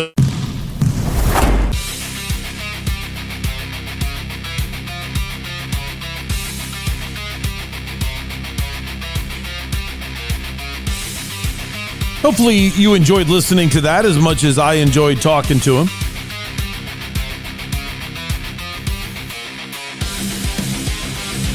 What'd you think of my Schoolhouse Rock reference? I haven't decided if that was a good idea or not. I thought about taking that reference out. I thought it was a good idea when I brought it up to him, and then he didn't react to it, and I realized, he's not old enough to remember having any idea what it was. And then I didn't know if it was understandable, the correlation. And he was probably scared to death. Me talking about turning a bill into a law. He's probably going, man, I don't want to talk politics with you. And I said, no. I wanted to make the reference because little Bill walks around Washington, D.C. singing about how he's going to become a law, and then he's all happy when he gets to be a law. So how do you take an idea? What are the channels it goes through to actually become a play? It made sense in my head. I have no idea if it made sense to you as I was doing it. And since we're talking ASU, let's talk hoops. And the Devils win last night, 81-64 over Southern Utah. Gosh, it was funny to me in the post-game presser. Bobby Hurley was not happy. He wasn't throwing anything or like disgustingly angry, but it was clear that wasn't good enough. And yet I'm sitting there. It's been so long since I've seen ASU basketball play well. The whole time I'm watching the game, like, wow, this is fun. Look at the ball movement.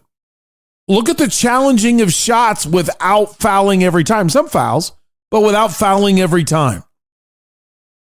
Sloppy turnovers. And I mean sloppy, just kind of being lazy with the ball. Defensive communication needs to improve. It was, I would say it was poor, but it wasn't a disaster. It wasn't quite average yet. It's a lot to clean up, but oh my gosh. Comparatively speaking to the trajectory of ASU basketball over the last couple of years, and as a guy that's a fan of Bobby Hurley and I want him to do well, I was thrilled.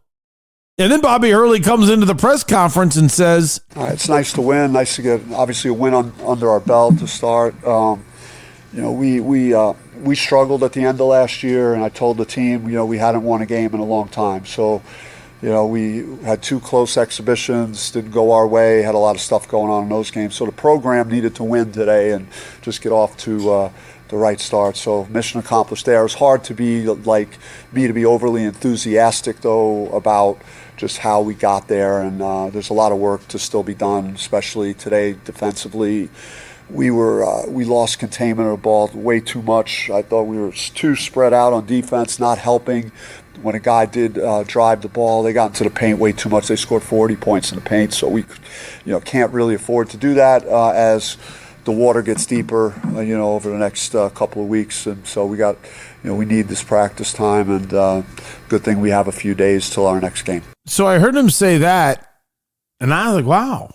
Okay, you're being strong. I like that. At first, I liked it. Like, good. Raise that bar on the guys. Then he was asked a question about the defensive communication, which I did think was, like I said, a little poor. We had some bad post defense. He was involved in that early at the end of the first half. Not getting 50-50 ball, things that we have to do a better job at. But I thought he was fairly productive. He needs, we all need to get better on defense. We did not, defend the way I'd hoped we would tonight. In talking to our, our assistant coaches who, focuses primarily on defense, we weren't talking. We were not always up in ball screen like we need to be. We were hugging our man off the ball too much, allowing there to be big gaps to drive into, and so we didn't finish defensive possessions the way we need to. With as many guys over 6'8" as we're playing on the floor, we can't give up 16 offensive rebounds. So there's a lot of work ahead of us.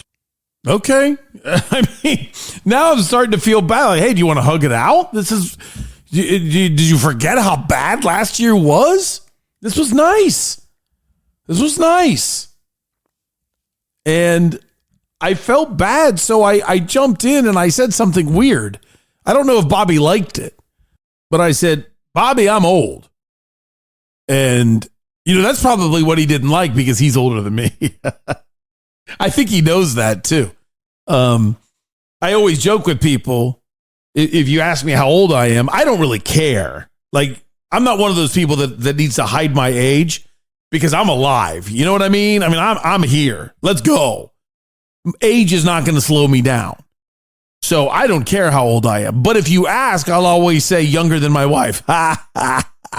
Now, Bobby is a month older than my wife. So my wife and I are 1 year apart graduating class, but she's only 7 months older than me. But I always, make fun of that or make a comment. So Bobby's got about 8-9 months on me, whatever it is. But he was a graduating class ahead of me in high school. And so I said, Bobby, I'm old. I've been going to a lot of press conferences. I don't think I've ever been to one where the media is happy with the product they saw, impressed with what they saw, and the coach is not happy. I mean, are your expectations just that high? Do you think you've got something special here? Do you believe in this team that much? Yeah, I just think we all, want to be accountable, and we want to try and set a bar at a certain level. And if we don't attain it, yes, it's great to win, and I want them to feel happy that we won. But I also want to cautiously make them alert to the fact that the water is going to get deeper, and the mistakes that we made tonight are not going to be acceptable in some of our games here in the near future. I do like that. We're just raising the bar here. Just raising the bar. So then somebody asked about the rebounding. Because the rebounding could have been, I would say a lot better. I don't know why I went, but I would say it could be a lot better.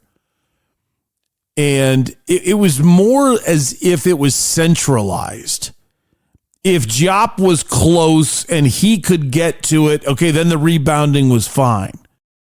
But if it wasn't for him doing it, then it didn't have the same level of intensity or attack in any way. So therefore, they were relying a little bit too much on him. The totals were 40 rebounds for Southern Utah, 39 for Arizona State. Now, ASU shot the ball a lot better, but I think that was a little source of a frustration for Bobby.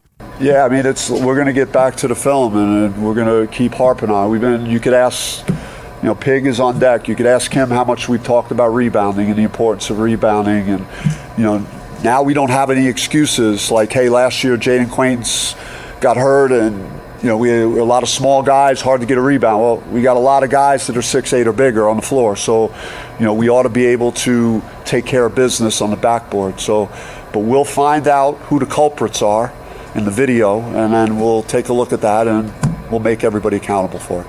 Now, you might have been confused if you heard him well at the beginning there. He said, well, you got Pig coming up next. Anthony Johnson is an NAIA player from Alabama that transferred into ASU. And his nickname is Pig. Something about the way he played football when he was really young and his mom named him Pig. It's just so funny that of all the nicknames, like a mother says, you're now Pig, and started calling him that. But anyway, the culprits? I mean, did you hear that at the end? We ought to be able to take care of business on the backboard. But we'll find out who the culprits are. This guy means business this year. I mean, that's the only way to look at it. This guy means business. I love, is there any way we can get him involved with the Diamondbacks? That's awesome. Now, the last one is great job by Chris Cartman for bringing it back around. Bobby Hurley really opens up about how bad last year's team chemistry was when he asked a question about the level of drama this year, meaning it didn't appear to be anything like the drama from last year. I mean, everything about this team, how they conduct themselves, just on campus and little things that people that work with them on a day in and day out basis are very complimentary of who they are as people. And even today, our pregame warm-up, I thought, was like way better. Like our coaches came in saying like these guys were talking and they were, working hard and they were excited to play. And so from that standpoint, I really don't have issues. It's about like locking into all these things that I talked about as things, mistakes and things we didn't do in tonight's game that will haunt us as the games get more difficult. So we have to really embrace that and make sure that we're getting better in those areas. I felt like I could coach with a free mind, and it was if I wanted to sub someone out, I wasn't worried about the fallout. And that could be a number of things, believe me. But this group, They accepted it. At times I took 4 guys out at one time because we didn't get back on defense two straight times in the second half. And the next 4 guys came in, good attitude. When I went back to those other guys, they were fine. So, that is good from my standpoint that I feel like I could do that with this group. Wow. I didn't have to worry about a number of things just because I took a guy out. I think even if you're a U of A fan, you were listening to this ASU segment thinking, wow, that's interesting stuff. What a mess was going on there. So there's some ASU for you. Again, sorry I didn't watch the Suns. I'm going to get into the Suns next. I do have some Jordan Ott to play for you. I did read about it so we can talk, but I really don't know it until I watch it later on today. That and let's announce the winner. Let's announce our winner for the month of October, Whirlwind Golf Club, the Whirlwind Plus member that's going to see the Cardinals. That's next. Brandon Gordon will join us on Doug Franz Unplugged, presented by Whirlwind Golf Club at Wild Horse Pass. Here is Sue Rigler on starting 100 Mile Brewing Company. What started 100 Mile Brewing Company is I actually have a degree in microbiology from ASU. Go Devils. And went back to school. I found out that UC San Diego had a brewing program, so I enrolled in that. And with the intention of opening a brewery, I came back to Tempe because it's Sun Devil country. I wanted to open a brewery in Tempe, which fresh, it never gets old is our tagline. And I'm pretty much a stickler about fresh beer. It's got to be fresh. Otherwise, it's not going to be served here.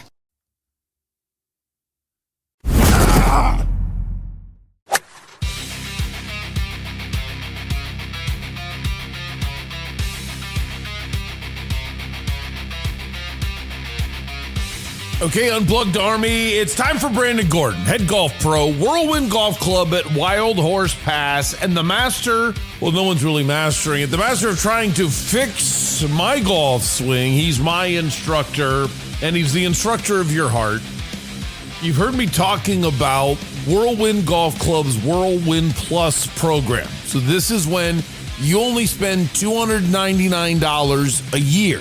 They also have a monthly price if you just want to go per month because you don't want to sign up for the year. But I'm telling you, that rate's good too. But the yearly rate is unbelievable. You will probably pay for it within 3 visits, guaranteed 4.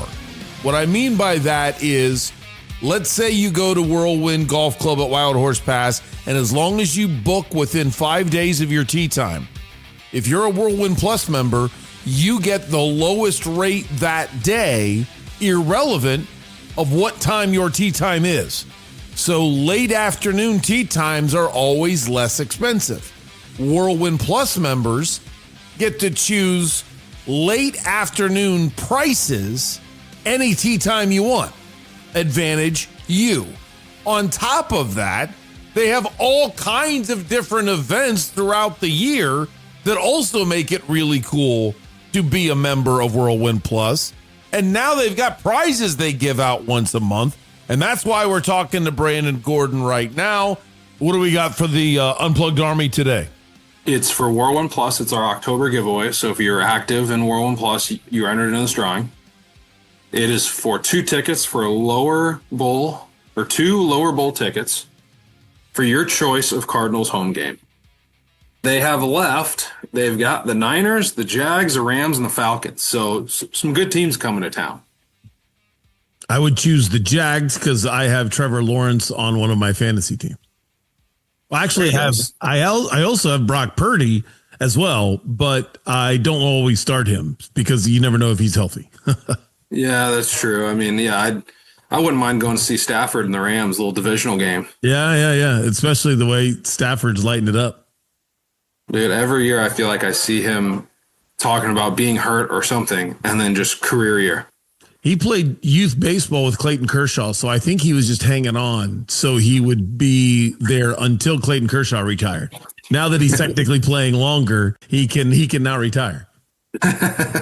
Yeah, dude, what a good World Series, though, man. I hate the Dodgers. I'm still bitter. No, I know. If it was any other team, I would have said, man, that's a great World Series. I totally disagree, Brandon. It's a terrible World Series. I don't care that there were 2 extra inning games, an 18-inning game, and a Game 7 with extra innings. All I know is the Dodgers won. That's it.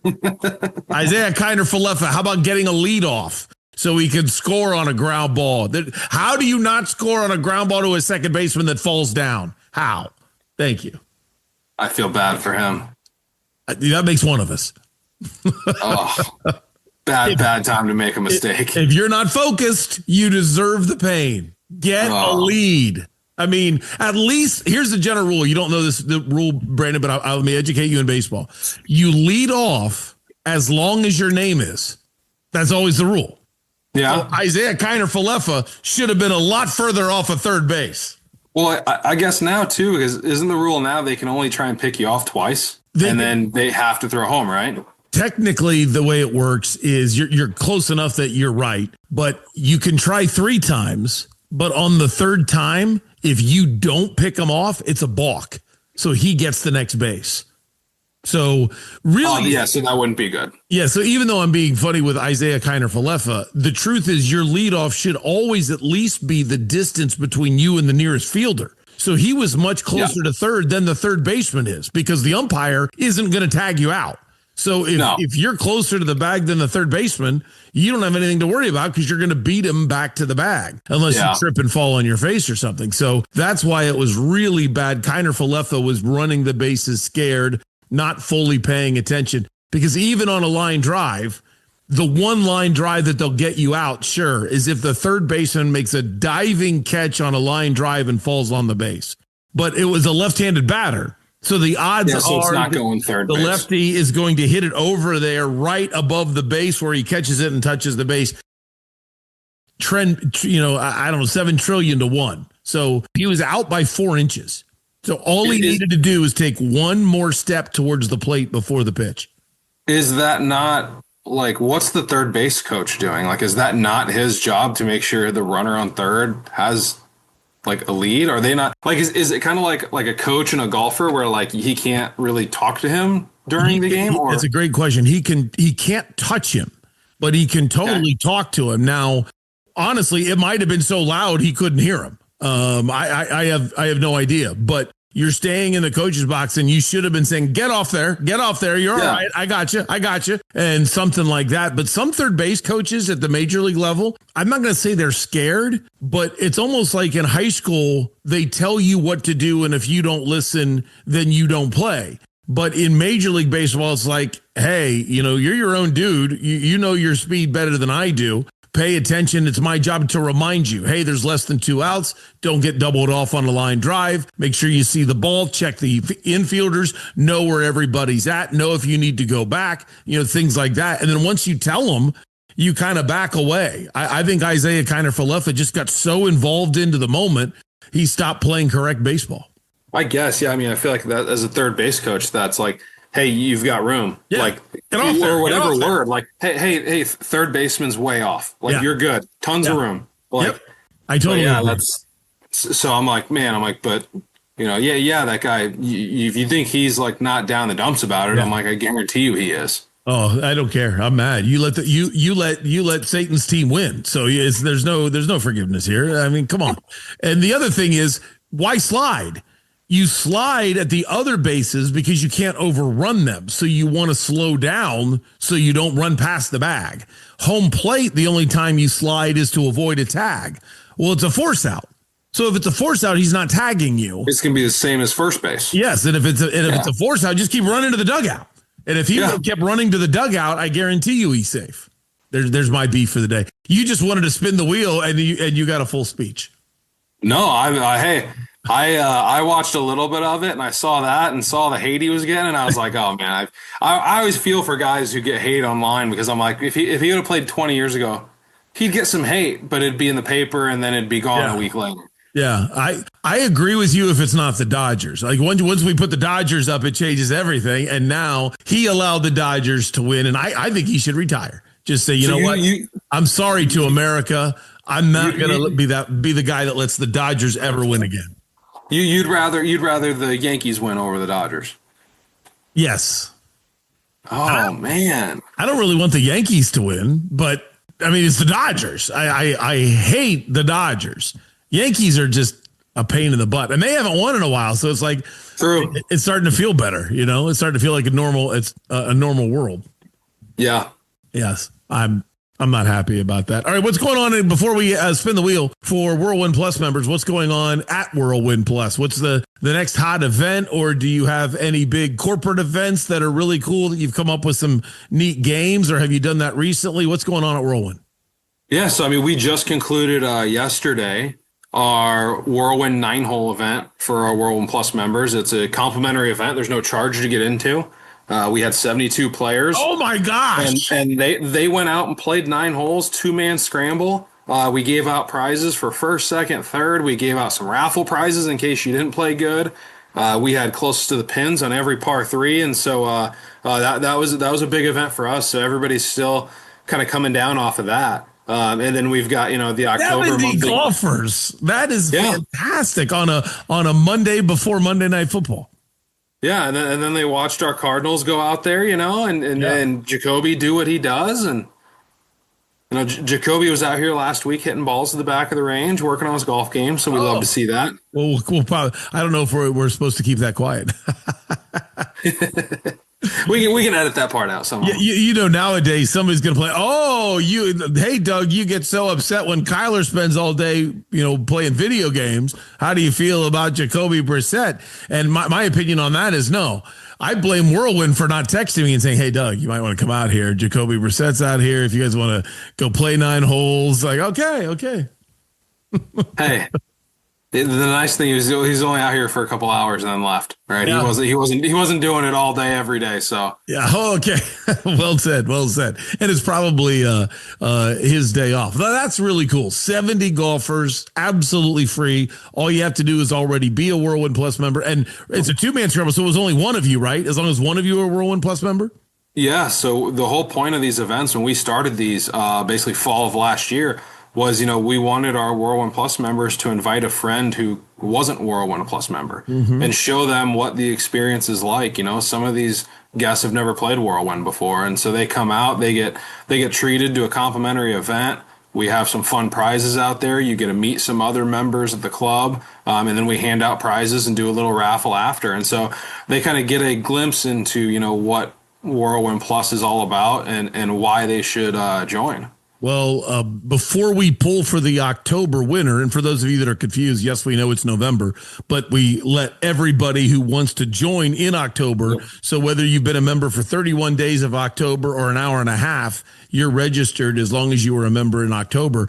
So give us the foreshadowing. What are we giving away in November, or has that been decided? So what we are giving away in November, you caught me off guard here. I'll tell you right now. Okay. Let's go. That would have been something I could have brought up in the pre-production meeting that we had. Hey, that's okay. I was late to the meeting, so that's my fault. I was just talking to myself, which doesn't shock anyone. So in the month of November, so we'll do this drawing in early December, we've got a $500 gift card to the Whirlwind online shop. Oh my gosh. So we figured you got holidays coming up, you got Christmas coming up, whether you wanted to get yourself something for Christmas or your significant other or family member or friend, right? Get them something nice on Whirlwind's website and have it for Christmas and the new year. What's so brilliant about that is I have to say, there are a lot of people that say they don't want to teach their wife golf because they feel like that's their escape and they don't want their wife joining them on their escape. I am the exact opposite. My wife is my best friend, and I know I can golf more as long as she's golfing. So therefore, that gift card sounds like a fantastic idea, because the easiest way for me to get my wife on a golf course would be to buy her a new golf dress from the Whirlwind store. Yeah, I mean, and the other thing too is, hey, it gives you guys something else to do. Yeah. For me as a guy, sometimes coming up with, date night ideas is tough. If date night for me was, hey, let's go play 9 holes and have dinner after, I'd love that. It's better to play for my wife and I to play because she would actually have a chance at winning. I don't think your wife is beating you. I might have to let her win so there's peace in the household. What a nice man.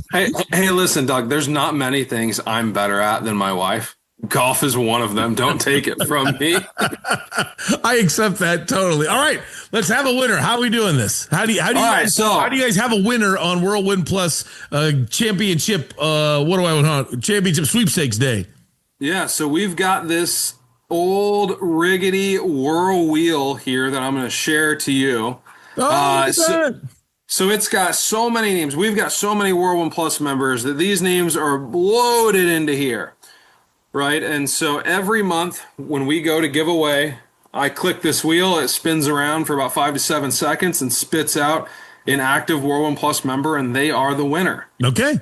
And so for the month of October, I've got we were talking about Jacoby and the Cardinals a little bit. I've got 2 lower bowl tickets to any one of the remaining Cardinals home games this year. And they've got some decent teams. Like they still got the Niners and Rams, 2 divisional opponents coming up. And then they got the Jaguars and the Falcons. So the winner gets their pick of which game they want to go to. They just need to let me know and email me. And I'll be reaching out to them once they win. And then they get to go, have some fun and hopefully watch our Cardinals pull off a W. All right. As long as Jacoby Brissett's starting, they will win. So here we go. All right. We got 1 click. Let's see who we got as the winner here. And we've got our winner of the 2 Arizona Cardinals home tickets is Bran Oberg. Bran, congratulations. I'll be reaching out to you, sending you an email, and you let me know which Cardinals game you are wanting to go to. That's awesome. Bran, congratulations from everyone at the Unplugged Army. And I would also like to say I have great respect at any time the raffle prize is given away when people don't clap. And the reason why I say that is you want to win, so why would you clap for being a loser when your name isn't Bran? So I respect all people at golfing events that don't clap whenever they have the raffle tickets and raffle prizes at the end. Oh, man. Hey, I'm happy someone won and not my buddy sitting next to me. At least that's what I'm clapping for when that happens. Oh, that's true. That's true. Because then they'll rub it in. All right. Yeah. Feel free to make this a monthly event if you want to come on more often and pull Whirlwind Plus winners. Yeah, no, I know. I've been missing you since we haven't had any big golf tournaments coming up. But hopefully I'll see you around here at the club, and we got to get another lesson in sometime soon. Oh my gosh, boy, is that needed? Absolutely, absolutely. See you, Brandon. Thanks. All right, Doug. Take care.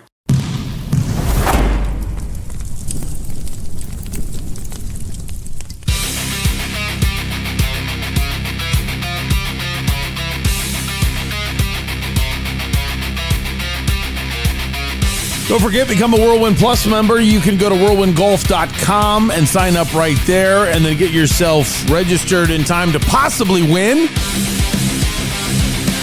that $500 gift card that you heard Brandon talking about for next month at the Whirlwind Golf online store. I have a nice shirt and hat that I bought from the pro shop.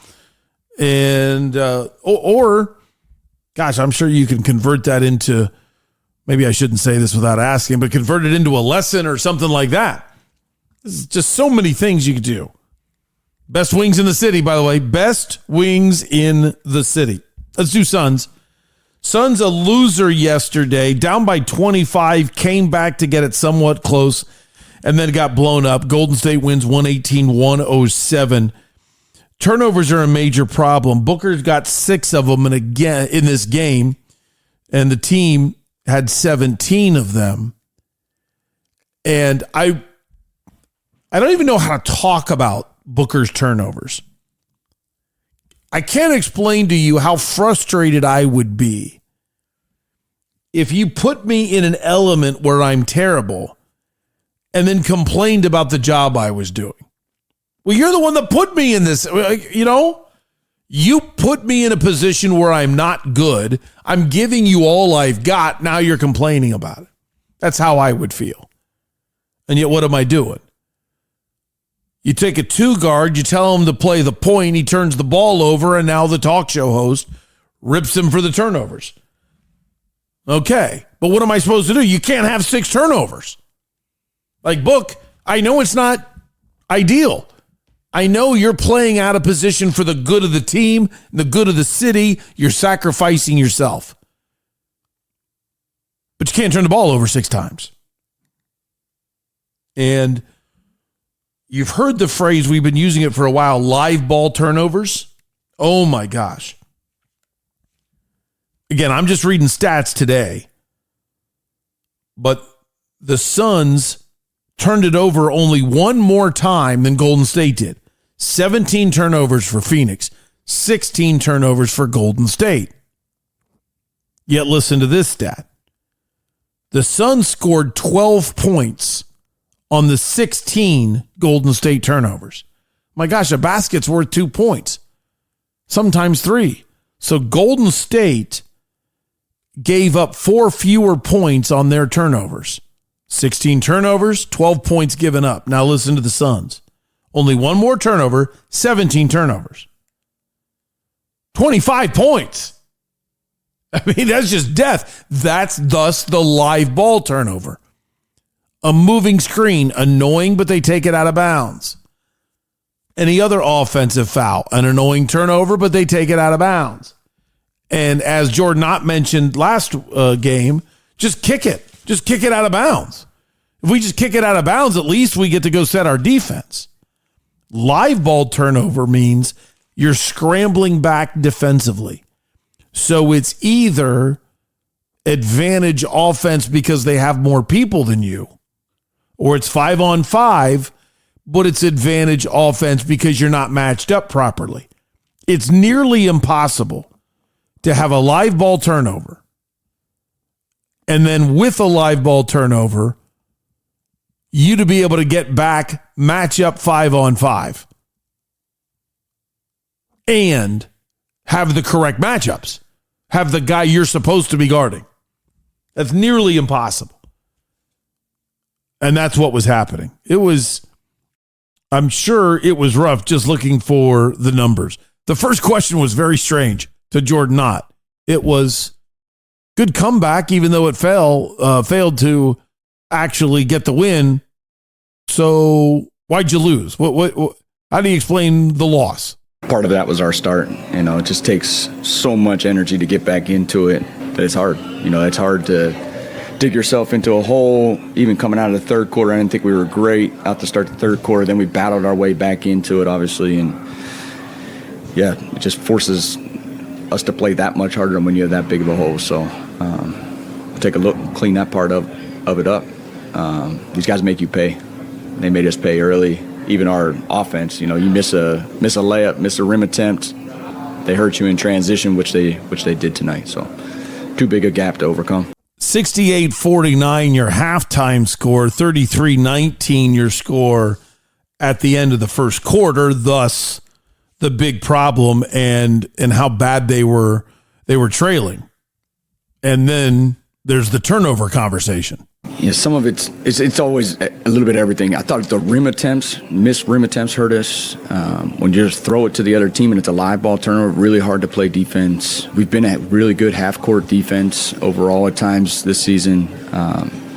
Just got to cut out the easy ones. You eliminate some of the easy ones, force them to go against your half-court defense. And then even some of the fouls late, you put them in the free throw line where they missed the shot. We just may have got a piece of them to then get them to the free throw line. Then they're able to set their defense. Those things are just huge momentum changes. If they happen to miss their layup, we are able to run. We get a good, high-quality transition possession. So, yeah, we'll take a look. We got to continue to clean it up. I like what he's saying there. When we're playing straight up 5-on-5, our defense is pretty good. When we're able to run, our offense is pretty good. But we're doing live ball turnovers, so we can't play defense. And then I've never heard this as a turnover, but gosh, I think it makes sense. Not statistically, but philosophically. Again, I didn't see the game, but he's mentioning a lot of missed shots at the rim. Well, when you miss a shot at the rim, when you attack, your offense tends to collapse towards the rim to get the offensive rebound. Only one guy's back. You make that layup, they've got to go the wrong way. Take the ball out from underneath the basket. If you didn't know, the basket is 3 feet in front of the baseline. So you're walking backwards 1.5 yards, turning around, throwing the ball in. So you're going the wrong way while the other team is headed down the court to play defense. Dramatically different than getting the rebound and boom, it's a 94-foot court. You get the rebound, you're really standing at about the 90-foot mark, and now you're going down the other way without hesitation. And whoever missed the layup is probably still under the basket and probably frustrated and not getting back as quick. And if there was anybody trying to help him get the offensive rebound, it quickly becomes a 4-on-2. So a missed layup is kind of like a turnover. Now, again, I've never looked at it like that, but I do now. I think that's a brilliant opinion. So all of those things were coming into play. And then he talked about the fouls. If we're getting back late, we might end up fouling somebody. So even though they don't make the shot, they now have 2 free looks at the basket and an opportunity to get back and set their defense, which makes it harder on us to be able to score offensively. A lot of good points, but you got to get it fixed. And sadly, the best way to get it fixed is for the guys to get experience because it's a young team. One of the greatest things about the Golden State offense, and I mean, it's one of the greatest offenses in basketball history. Yes, it's because they have Steph Curry, but the design of it, the way that you loosely have patterns, the freedom of it, the stressing of passing the basketball, boy, is that hard. And then you mix in the screens for a young team with second-year players, rookies. That's not easy. I think once these guys, what they do, their movement, their speed in the half court as well as the full court is different. It's unique to them. It took us a while to catch up to the speed, and I thought, part of that was our young group. Some of those guys, it's just really hard to catch up to some of their speed early. I think we figured it out a little bit later. But yeah, they put a lot of stress on your defense just by how hard they cut, how well they pass. Just a different type of offense. And I think that's good experience for our group to see. And I thought as the game went along, we had some good stretches. I really like Jordan Ott's demeanor. He's explaining it. He's not denying that it's hard, but he's not giving an excuse because it's hard. The job still needs done. And he said, we're young. They had to catch up with the speed. Okay. That makes sense. And then here's this answer. I love this. Dwayne Rankin, Arizona Republic, asks him, what do you choose to focus on? The fact that you got down by 25, it's like, hey, what are you guys doing? Did you know what time the game is? But the fact that they came all the way back and made it a game shows you how much heart they have. And the reason why I love this answer, I really want you to think when you hear him talk, think about Torey Lovello and how many times he would sit there and go, well, I'm proud of my guys. I mean, I'm proud of these guys. They fight. We lost by 3 runs when we were down by 9, and you want to talk about the fight. What about the 9? That was always my opinion. I was always angry about it. I always thought Torey Lovello was rose-colored glasses. But listen to Jordan Ott. I included the question from Dwayne Rankin. What are you taking from it most? The being down big or the running? It's all of it. I mean, these are all learning experiences for our group as we start to, take some of these lessons away in a road environment, different lineups out there.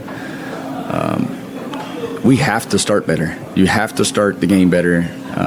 We've talked a lot about it, setting the tone early. This is a different one. On the road again, in a tough environment. Can't be down 14 after the first quarter trying to dig yourself out of that hole. Here's why I love that. It's not an excuse. At first, it's, okay, I'm not going to be thrilled at the heart that they showed, and I'm not going to be bent out of shape and lose my mind about the deficit. It's both. I can't take one away without the other. So he's looking at it saying at first, I'm combining them. I know my team has heart. I'm proud of them. I believe in them. But at the same time, wake up. We've got to start better. He's not excusing the 25-point deficit, just like he's not dismissing the fact that he's proud of the comeback. But it's not good enough. No matter how you cut it, it's still not good enough. It's not acceptable. Boy, I like this guy. I think they nailed that hire. I really do. All right, quick D-backs before versus Vegas. I was on a Zoom call yesterday with Torey Lavello and J.R. House, the new third base coach. I don't want to act like I go around memorizing third base coaches. So I know a lot about J.R. House because he used to be a coach. I never hung out with him. I never had a beer with him, but I know how highly the Diamondbacks have always thought of him when he was a coach. And how do I know that? Because, I might be talking to so-and-so and we're talking about the different people in the organization and they might say, hey, we got J.R. House. And I would say, I don't know who that is. He goes, low hitting catcher for the Pirates, but man, just a battler, a guy that just refused to quit. But when he struggled, he did go play football. Like, well, wait, what? Yeah. He was a high school baseball player. Things weren't working out. Decided to go play football for a year at WVU and then couldn't stand the fact that he didn't make it in baseball and went and tried again and made the show, but didn't stick. But we like his resilience. We think his story is going to play. Stuff like that is what I was told about him. Well, then he's been with the Reds for quite a while as their catching instructor and third base coach. So I don't want to act like, again, I know him, but I remember hearing positive things about him when he was here the first time. And then I've read a lot about him that the Reds think this was a loss. Well, why is he here? Number one, the Diamondbacks have tried before. They've wanted him for a while. Number two, what's cool about it is when he went to other teams and left the Diamondbacks front office, he never moved. So his family has been living in Arizona while he bounces around the country. Thus, he was really excited to get back and probably jumped on the opportunity and might have even reached out. They didn't say this, and I should have asked it. I just realized as I sit here now, there's a very good chance that once they fired their third base coach, somebody reached out to the Diamondbacks and said, hey, I would love to come home. I would love to live at home again.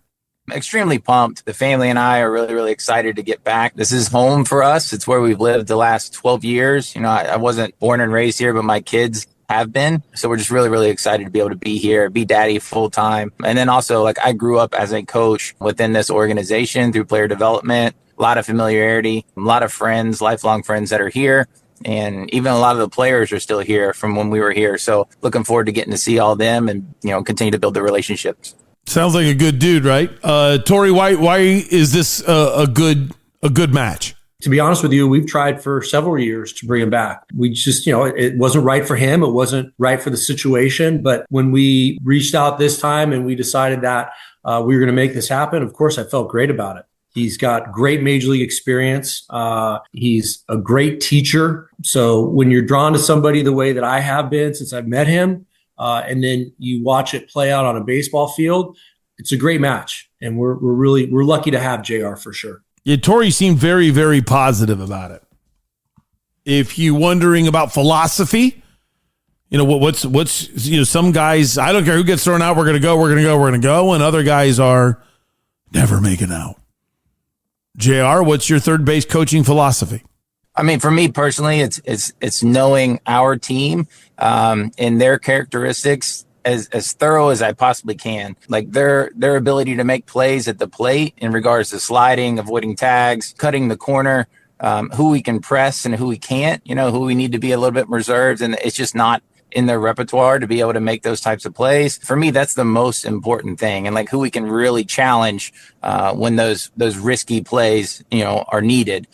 Because it is if all you're doing is just putting your hands up all the time, you're gonna lose a lot of runs that way. We got to be able to take some risk and be aggressive and score, but also be safe. So it's really, really important. And knowing your guys, it's going to take a little bit, but knowing your guys and their heart and their want to score is really, really important. He talked about an interesting fact: who can make plays at the plate. Meaning, how good of a slider are you? How much of an athlete are you to get around the tag? One thing to know about that is that all goes into your not only pre-planning for the game, but you're pre-planning for the pitch. You as a third base coach, you want to be coming up with your own formula, taking in a ton of data. How many outs, outfield arms, where the ball is hit, who's on deck, what's the score, and you kind of put that all together and have a risk factor. And then whatever risk factor you're comfortable with, you're thinking before the hit, I want to be aggressive here. Unless it's hit to like maybe the right fielder's got a cannon. I want to be aggressive center left.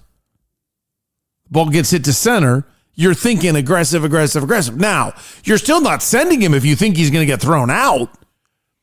You're just thinking, I think this guy makes plays at the plate. I'm going to be aggressive. I think he's going to beat the throw. And this is a situation where we can be aggressive.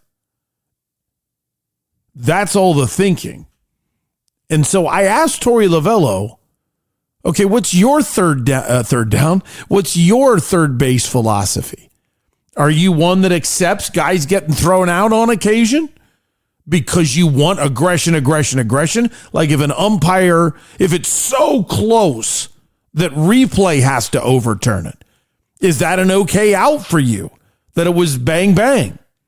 Yeah, my philosophy is don't make outs on the bases. You got 27 of them, and they're all precious. And if you take out 127th by making a bad decision or doing it at the wrong time, I'm not going to be happy about it. I think everybody in the dugout feels the exact same way. That's just how you're raised in this game. You don't trade out for runs. We don't believe in that. We don't like rundowns, that type of stuff. I always have maintained that the situation of the game, the scoreboard, the outs, the competition, the pitcher on the mound, all the things that go inside of a decision that happens now. And if you think about it, and if I ask you a question, you say, I don't know, it's too late.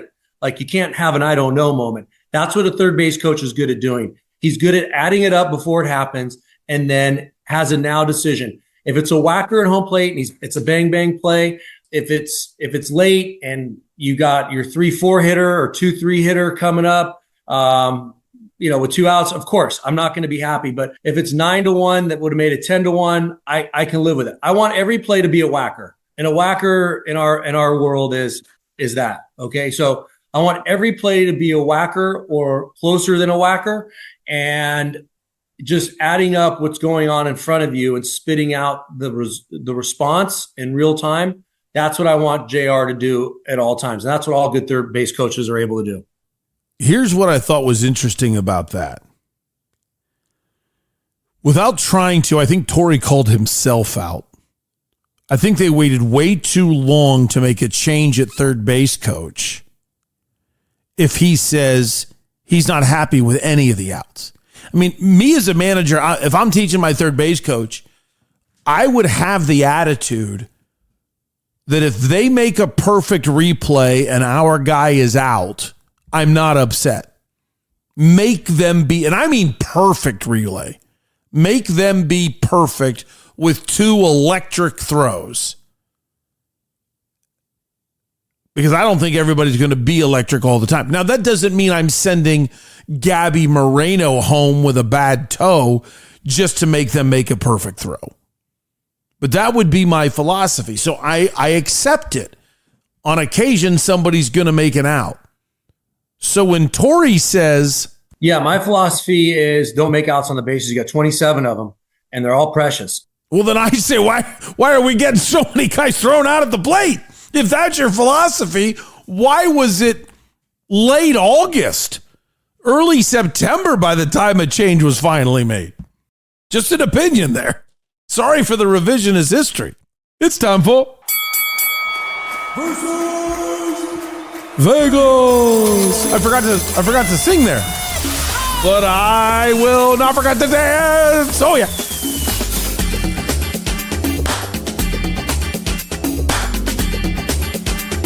There we go. Kind of needed that after the rough 3-6 weekend we had. Bounced back in a big way, going 3-1 yesterday. You got Dallas Stars on the money line over Edmonton. They won 4-3.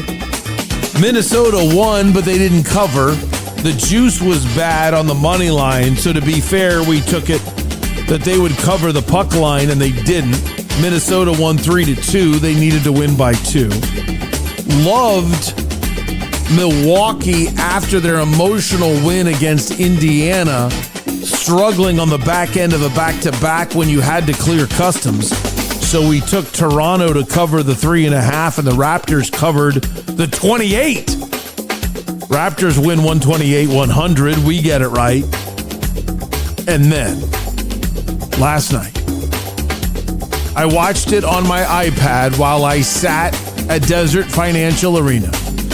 I broke the rules of press. There is no cheering in the press box or the media section. I was cheering in the media section. Please do not tell ASU they don't need to know this.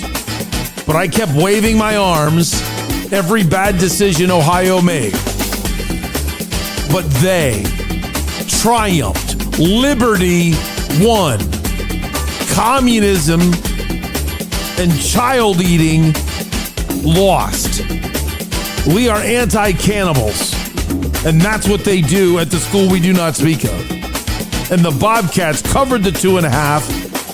OU 24. Them 20. And we go 3-1. All right. O-H-I-O.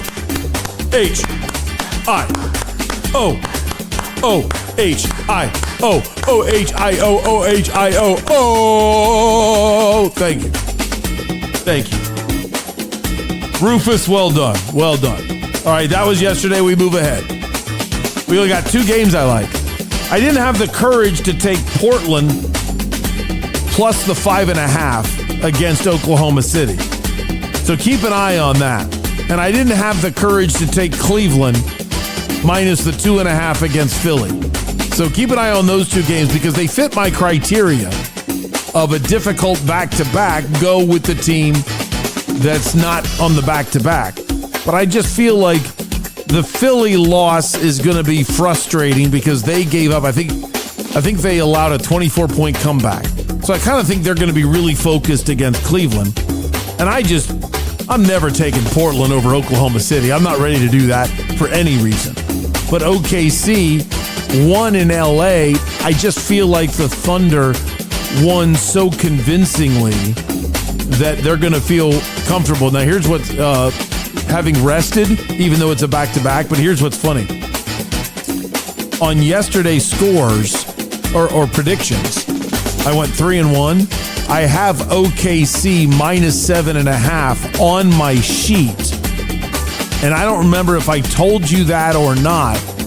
So either before versus Vegas or during versus Vegas, I scratched it out. So it doesn't count. I did not do anything with OKC minus 7.5. And OKC won by 19. So we had that one easy. And now what do I have here on my sheet? I have Portland plus 5.5 versus OKC, and I have it scratched out. So back-to-back games with OKC scratched out. Here's what I'm looking at. I got Toronto on the money line over Utah in hockey because Utah's on the back end of a back-to-back. And hoops, I got the Stars. In hoops, I have the Stars. In hoops, I have the Mavs minus 7.5 over New Orleans, who is on the back end of a back-to-back. Events coming up. 6 days away, November 11th, Veterans Day. Thank you for our freedom to all of our troops and veterans. We're going to be celebrating at Bell's Nashville Kitchen, and I'm bringing my recording equipment. Going to be at noon. Please come to lunch. And I'd like to ask you to just say why it is that you like Bell's Nashville Kitchen. And you will be on a new set of commercials for Bell's. And that's the biggest event that's coming up. We haven't had an event, a Whirlwind Plus event for the Unplugged Army in a while. Maybe we need to set that up. So, Lou, if you're looking, try to pick a Friday that you kind of like. Boy, it's going to be hard in December, though. I'm pretty swamped. We might be putting something in the books for next year. Gosh, it's crazy how busy I am. And sound credits today. The Jordan Knott I got from that new guy that I found that I'm now a subscriber to, Basket Man, on YouTube. So thank you very much, Basket Man. I got House and Tori from me. I got Bobby Hurley from me. Yeah, I did some actual work, so I'm happy about that.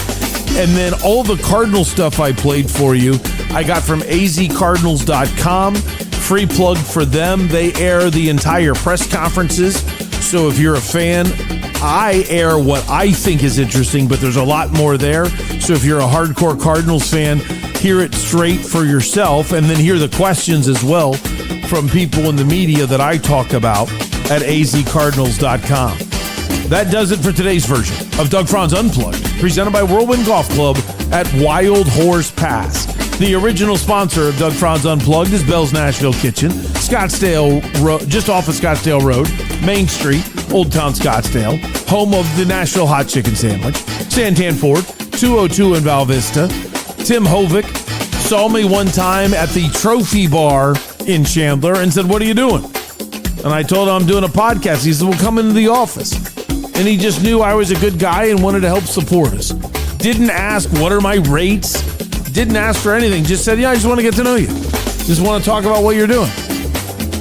And just so you know, we have done a great job in supporting Santan Ford, but I haven't received any emails lately from anybody that's interested in either the mobile unit to do your oil change for you while you're out and about, or to buy a new car, truck, SUV, or pre-owned car. I got a friends and family rate for you. We can talk about it. Email me, Doug at DougFranzUnplugged.com. You can also get a hold of me on Instagram, Twitter, and on our Discord channel as well. I'm the Commander-in-Chief on our Discord thread. Parker & Sons, heating, cooling, plumbing, and electrical. Call 602-2-REPAIR. That's 602, the number 2, then REPAIR for Parker & Sons. Burrito Express with locations all across the east side. No, Al. And 100 Mile Brewing Company, who is located at the 202 Rural Road and Scottsdale Road. And our newest advertiser, which you're about to hear from Angie in just a second, which is Penny Royal Promotions. They've got anything you can put a logo on. They are your company. And Al, I'm a little late. Doug, thank you so much. My best to your listeners, and keep up the work on Doug Franz Unplugged. Hi, I'm Angie with Penny Royal Promotions. We decorate blank apparel, screen printing, embroidery, direct to film. Also, we provide promotional products, offset printing, tents, canopies, banners, business cards, anything you can put a logo on. Okay, Unplugged Army, if you own a business, you have an upcoming event, a charity function, golf tournament, we're the official provider of the Unplugged Army. Ask for Angie. I'm this year's Euchre champion.